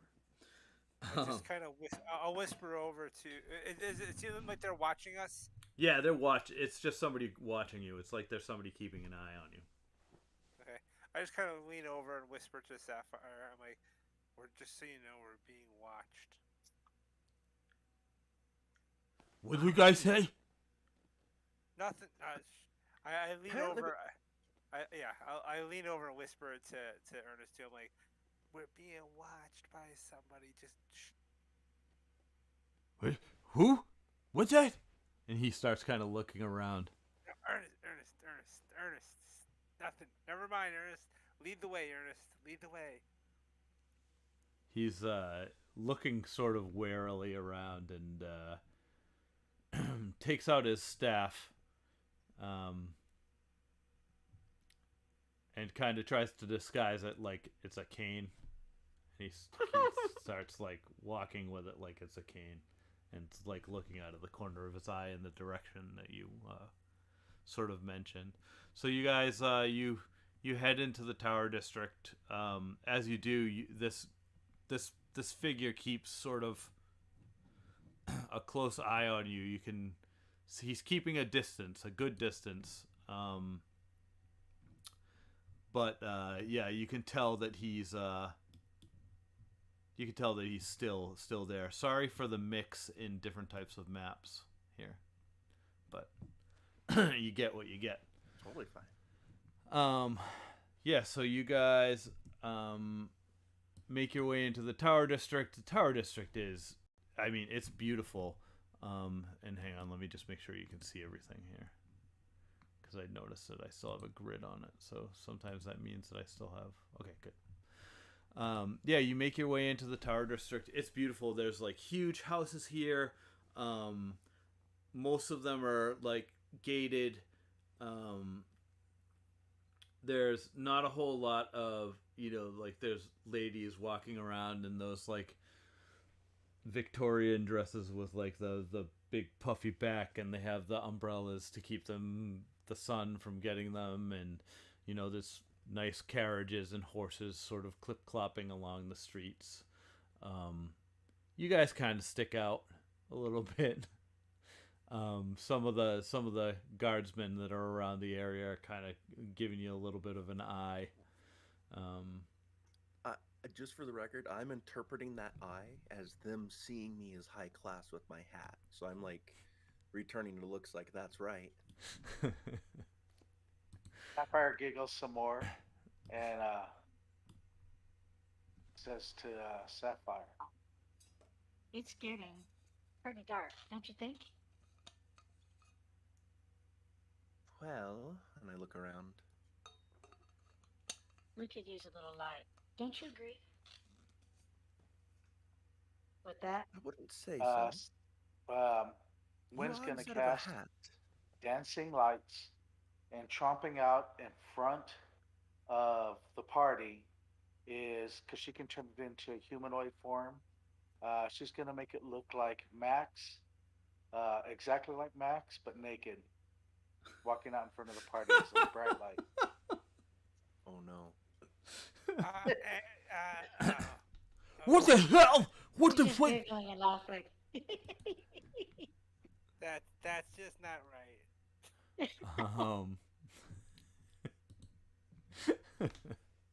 She makes him skip.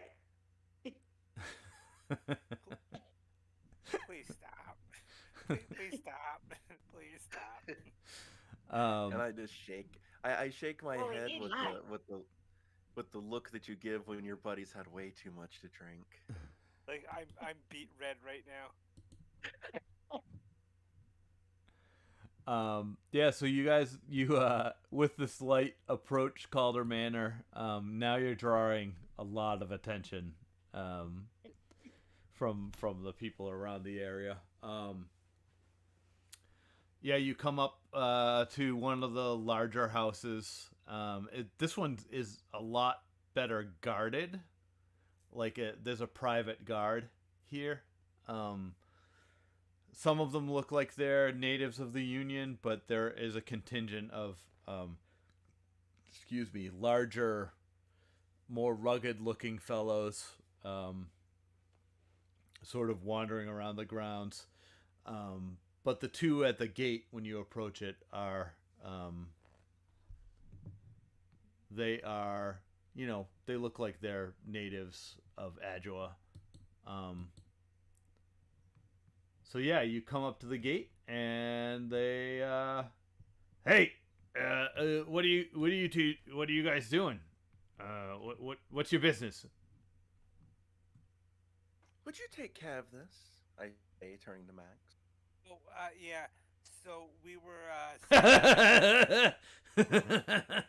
Hey, Slim, look at that. That's a glowing naked version of this one.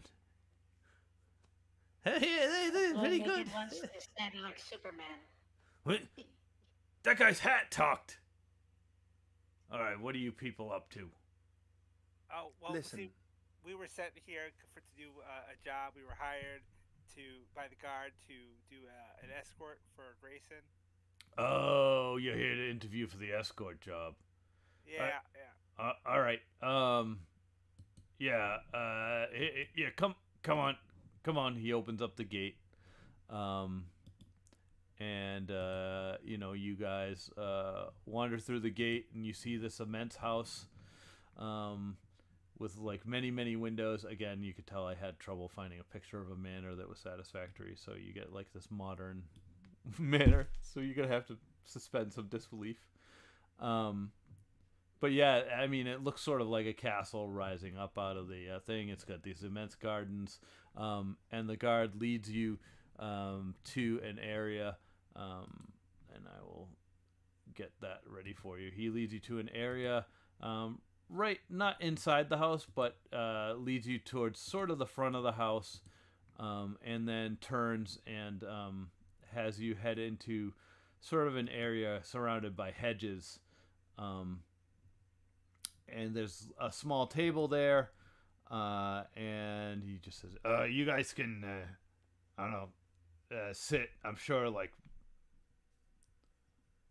somebody will come out and ask you if you want refreshments or something.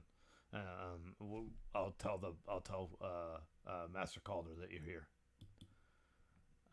Thank you. And he leaves.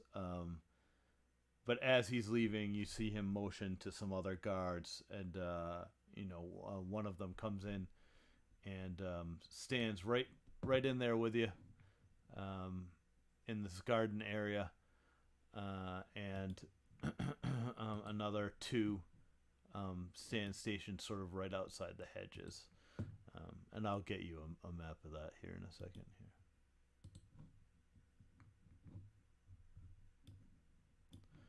I haven't tossed you on there yet, so hang on.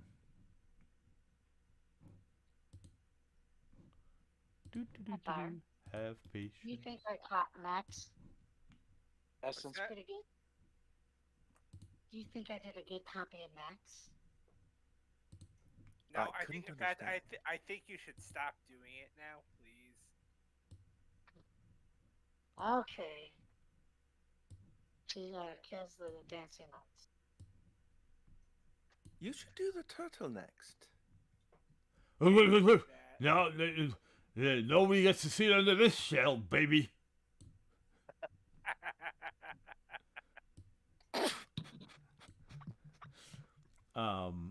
Yeah, so... Did you have that one planned?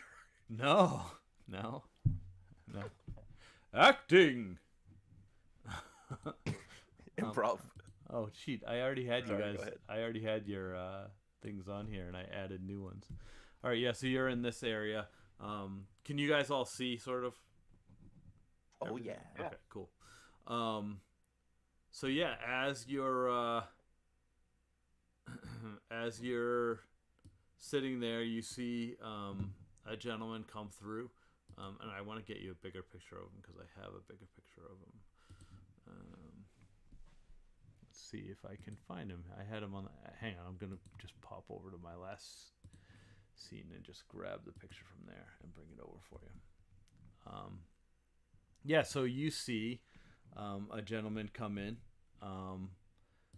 Much to Max's delight, I'm sure. It's a gentleman who has, he's got some bright red hair. Can you see the tile that I just put over it, or is it? No. Nice. Yes. He's very well dressed. He's rather tall for an elf or a half elf. You can't really tell if he's elven or half elven. His mannerisms are very genteel, essentially. So he comes into the garden, and he takes a seat at the table. And hang on a second, I'll get him in here. Beak, there he is. He takes a seat at the table. Gentlemen and ladies, of course, and turtles, I guess. What brings you to Calder Manor? Hello, sir. My name is Max Goldschlag, and these are my friends. This is Sapphire and Win and Ernest, and we're here about the escort job.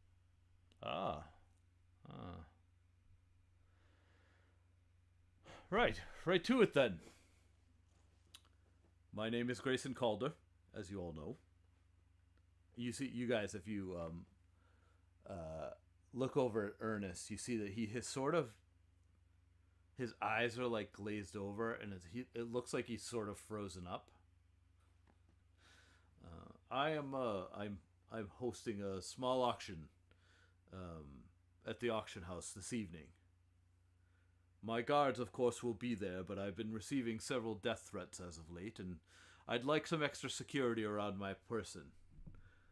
And I need such people to be discreet and unwavering in following any requests I might have.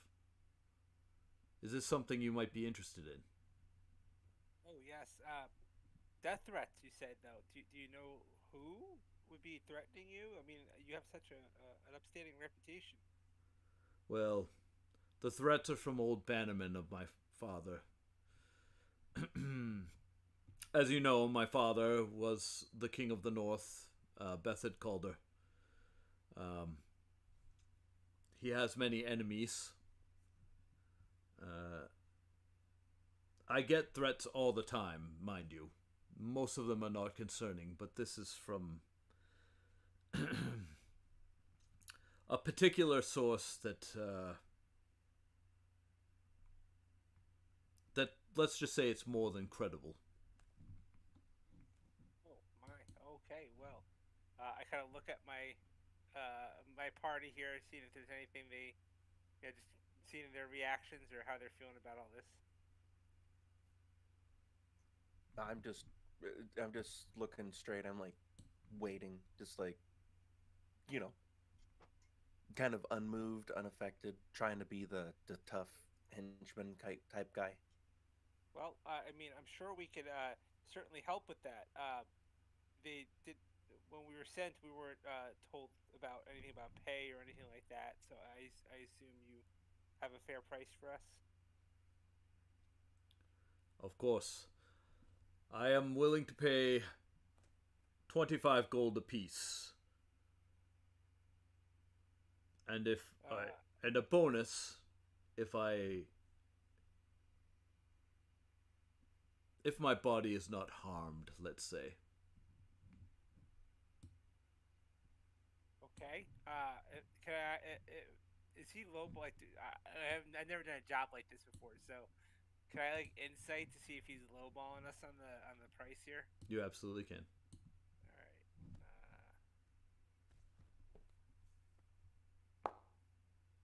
Oh hell yeah! Woohoo! So sorry, I just noticed that this token is really huge, so I'm gonna try and make it smaller. It looks like he's a giant compared to you guys. Oh, I don't notice that. Okay. I don't see anything. What do you mean? Well, you had a big. I see my character. Oh yeah, you don't have like night vision or anything. Hang on. Let me I could fix that. You should be able to see a lot of the stuff that's going on here. I'll turn off the stuff unless you go in a certain place. There, now can you see better? Yeah. Okay. So you don't necessarily know if he's lowballing you, but you can definitely feel that he would pay more. He could be convinced to pay more, essentially. Like he could be haggled with. Okay.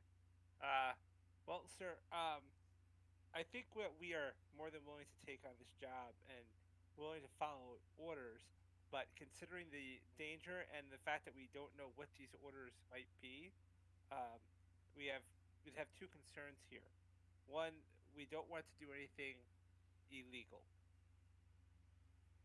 and two, I think that a little bit better compensation would be in order for a job like this.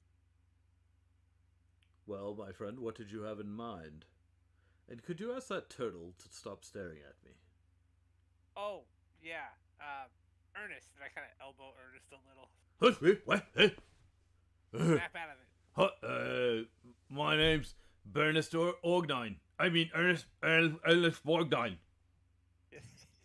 Thank you, Ernest. That's Ernest. He's actually quite the admirer of yours. Ernest kind of nods his head with wide-eyed. Well, thank you very much. I appreciate that. Now I understand the staring, I guess. Yes. Yeah, what did you have a price point in mind? Oh, I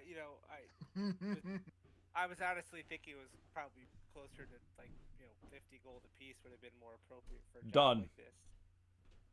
Okay then. And what about the legality of anything you'll be asking us to do? Well, I won't be asking you to murder anyone, unless they're about to harm my person, if that's what you're... Of course, no. Yeah, self-defense is perfectly acceptable. But yes, I wouldn't want to be asked to commit outright murder. And you all feel this way? Well, let's just say that sometimes fire can be a benefit, even though it may seem destructive. I'm a druid. I have a different view of morality than most. I could be bartered with, if the need arose. Ernest is just kind of nodding his head. All right, then. I will expect you at the auction house at 7 o'clock sharp. That's about an hour or so from now.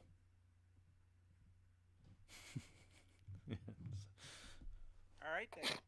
We will be there.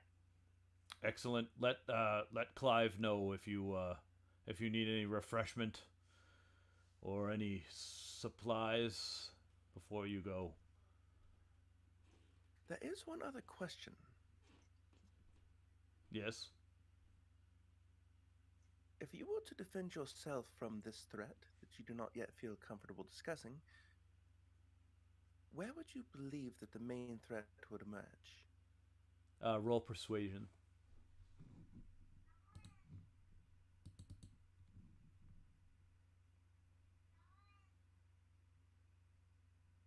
All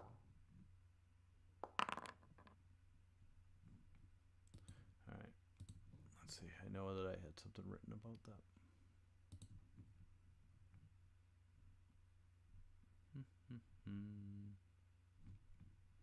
It's a good feeling when you come up with a random one and then the DM has a roll table for it. Uh-oh.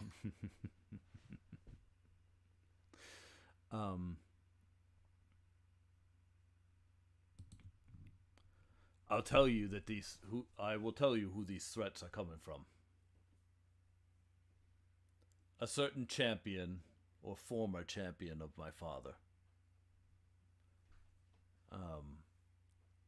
Ernest kind of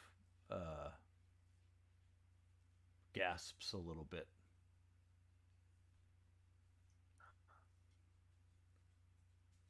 I see. So he may have some inside knowledge as to the family's manor. Perhaps the gods nearby may know him. You should all... Well, I don't know if Sapphire... Wynn doesn't have to do this because Wynn would have no idea. She doesn't really care about humans. Sapphire, would you have tried to like learn a little history sort of about the whole world before you departed on your journey? Actually would have been force-fed history. Okay. Not a lot of really big details, but like, Africa exists, Canada exists, that type of thing. Okay. But would you have been told stories about like various important people from various continents and things? Yes, and I probably would have heard those as I entered this continent. I think I would have been like asking and discovering. All right, so everybody roll a history check. Then we'll see if how much you know. Oh my god, these are terrible rolls. Ernest saved you guys. He has he rolled a 23. Thank you, Ernest. So you both Max and Sapphire, you don't know what this champion did, or like what a champion is like in the north. But you know that there's like this really fearsome guy that Bethany used to call his champion, and his name was the Bloody Nine. Ooh, I remember that from Karen. Yeah, Karen mentioned that. I thought Bloody Nine was one of Karen's friends. Are you saying that in character? No, I was going to say we no, not in character. Okay. This is getting metagaming. Sorry. That's all right. No, you're okay. Are you asking me for confirmation of that, Max? Oh, yes. Yeah, I mean, there's a lot happening. So he mentioned a lot of names. I remember Bloody Nine being one of them. Okay. I thought you were just making names up because you said they were named men. So no, you're just throwing out fucking random names. I didn't write them down. Nothing is nothing. I won't say nothing is random, but very little is random.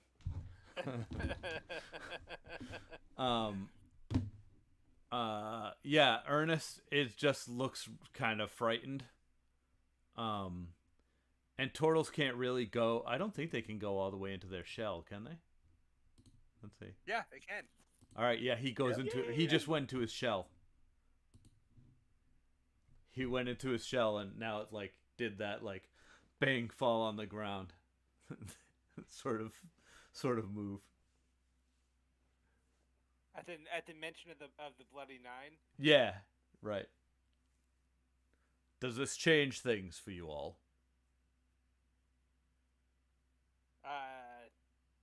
No. Not for me. I was steeled against such a threat. I'm trying to find something to do a good echo in. Tell me if this works. No, I'm okay. No, it did not work. It worked, but we couldn't make you out. Yeah. Maybe get further away from the mic. No, I don't think it'll work. I was talking into a bottle. You just hear like an echoing voice from inside Ernest's shell saying like he's okay to do it. All right. That is a rather impressive trick. Thanks. So Grayson sort of nods to you all, and he turns and departs.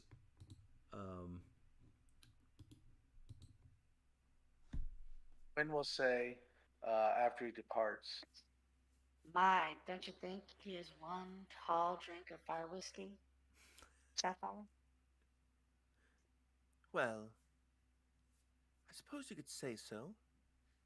However, he does seem to have a lack of, I would say, restraint. It is not an attractive trait. It depends.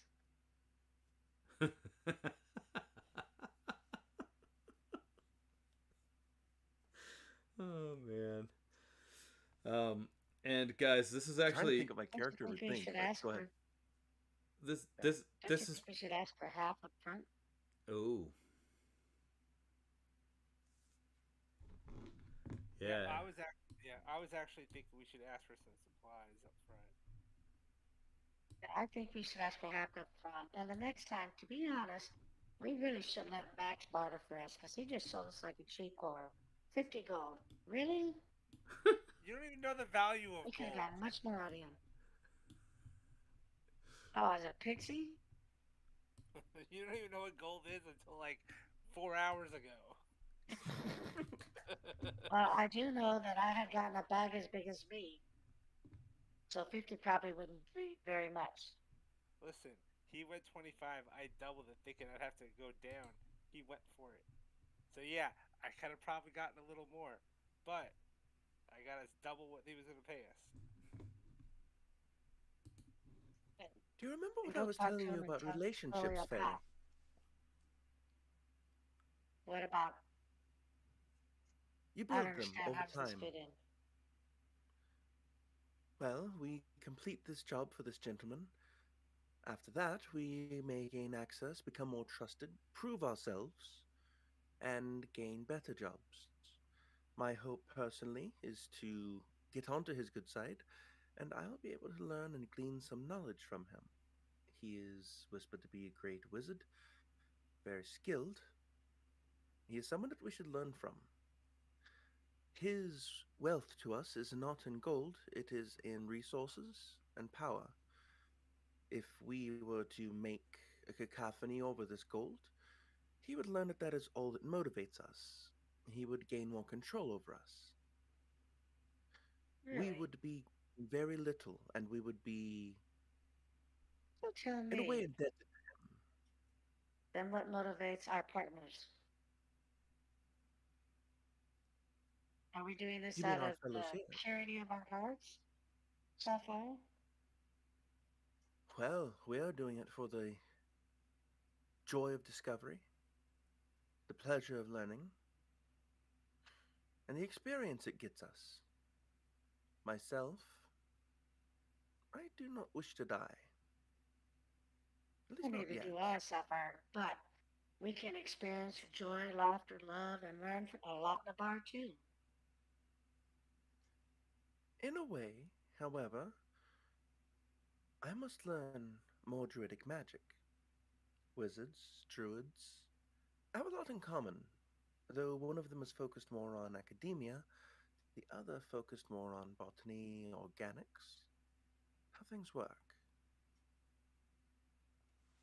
The question, my fairy, is what motivates you? Our friend Max is very motivated by his desire to stay alive. They have that in common. Ernest is motivated by, well, something inside of his shell, I'm sure. But you, my pixie, what motivates you? You keep my life. Very interesting. It is much harder So to many do that. places to see, so many places to go, so many unique individuals. And quite frankly, can't help but have fun with them.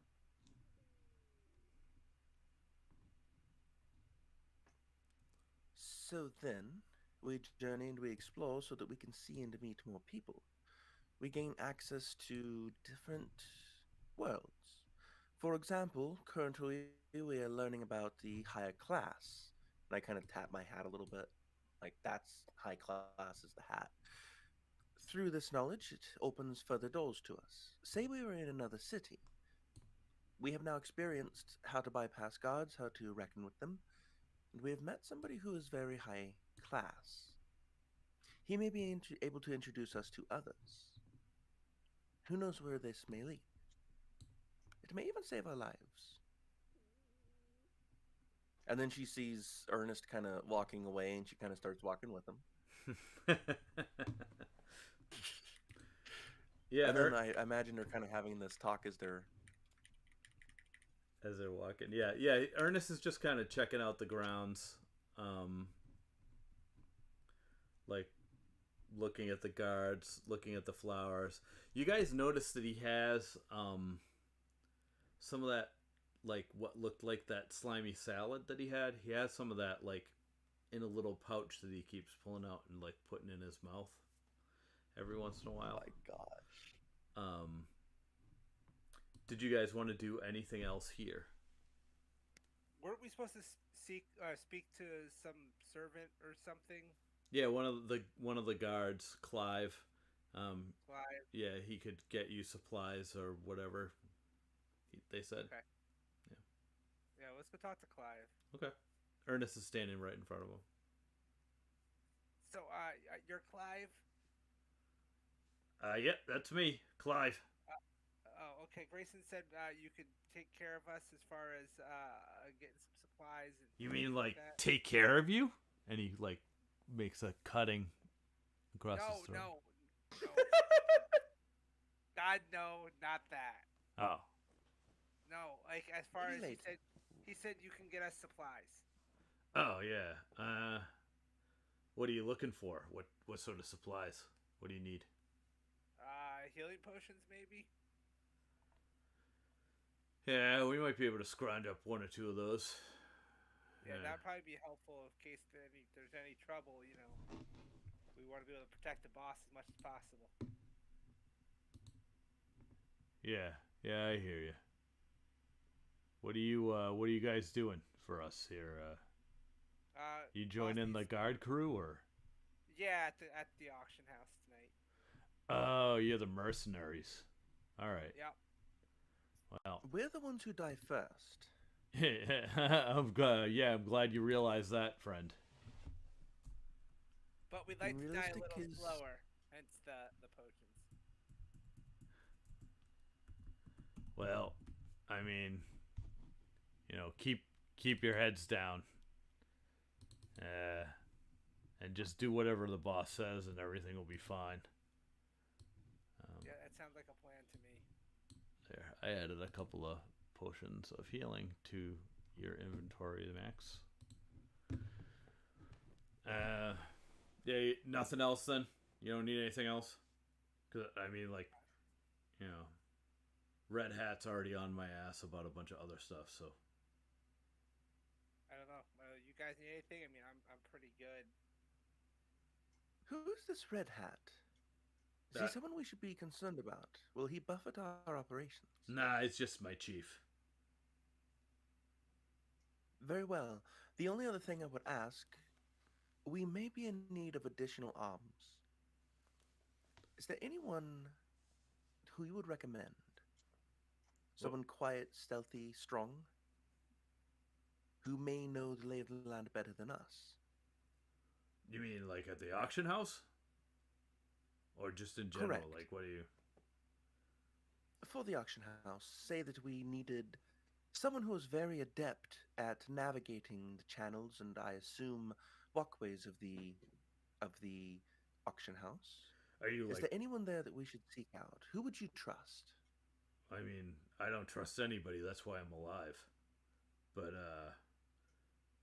I don't know. Wise words. You might be able to.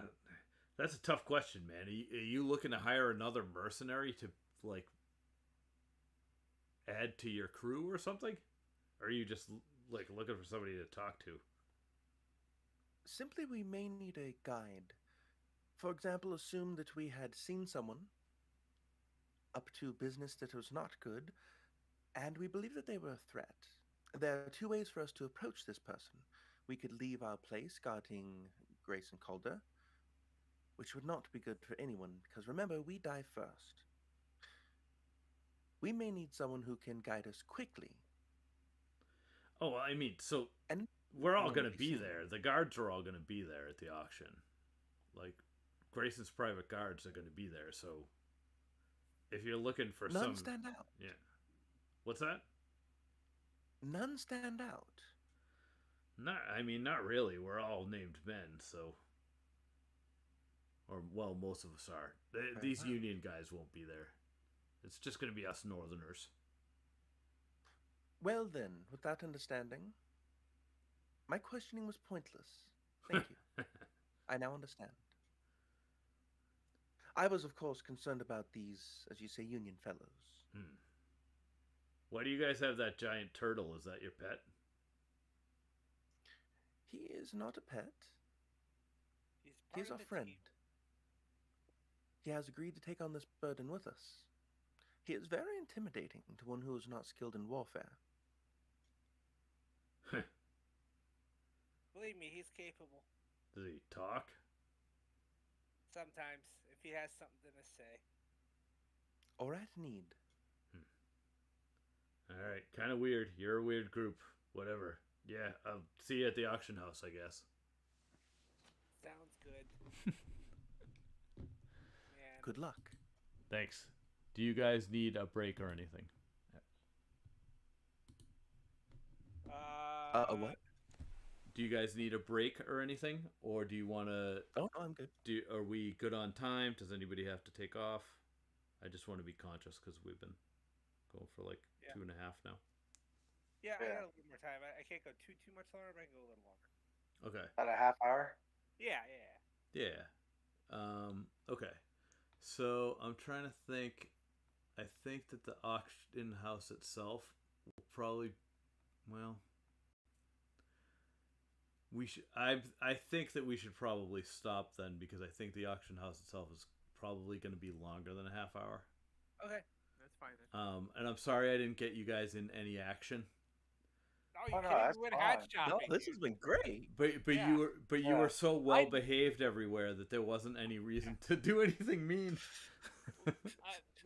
I never get this much RP in a session. Are you kidding? Oh, good. Yeah, and the tension is like, I'm like, oh my god, what's gonna happen? What's gonna happen? What's gonna happen? Right. And wind just drank, so. Yeah, that's I know that feeling though, where you don't get combat and you're like, oh no, I didn't get combat. Like, you're fine. I think we're having a lot of fun. Okay, good. I'm just, I'm such a coward that like I've tried to avoid all combat. Like the dwarf almost pulled a knife on us. I'm like, get him drunk. Oh man. He's scary. Oh, I wish Tobias was here. He would love hearing our motivations for that. I really like that motivation. He's scary. You get him drunk. Scary. Get a junkie scary. More alcohol. I like that. You ordered more alcohol to calm him down. I'm telling you, dude. Like, I don't know how I'm gonna react when I actually get into my first fight, because like, you know, I've learned about like magic and bard stuff, but I've never been in a fight ever. It'll be interesting, and the first fight's a pretty big fight, so. Yeah. That's mostly gonna be hiding under the table and doing vicious mockery. There you go. Cool. All right. Well, I will say goodbye to everybody on Twitch. It's going to be a dark month as I'm busy vacationing and whatnot, but games will start picking back up in September probably. So. Yep. I will be going to Gen Con in September. Oh yeah. You should, do you want to plug that a little more to the people? Yes.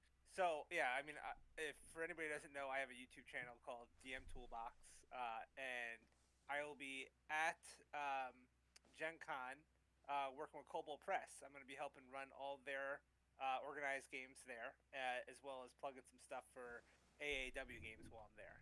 AAW is going to be absent this year, but Cobalt Press going to be carrying their book at their booth, so I'll be helping out there. Awesome. And I haven't even checked to see if there are any viewers, so you might have just said that to no one. And I'm sure you don't need the 7 people that I have following me. You know what? Hey, I will take any sub I can get from my YouTube channel right now, and I'm going to be doing a book giveaway in the near future. Oh, awesome! 500 subs. I have a copy of 5th edition Foes, which is a Frog God Games book, which is not in print anymore, and it's a hardcover version. So when I hit 500 subs, I'm going to give that away. Oh, awesome! Oh, nice. Yeah. So that'll be cool. And I'm checking right now to see if there's anybody actually watching. Maybe they'll watch on a restream. You never know. You could I will I'll do the same thing as last time. I'll chop this up into half-hour segments and sort of So when I hit retoss them out there. So I did a new video. I have a new video up today too, which was actually a Frog God game video.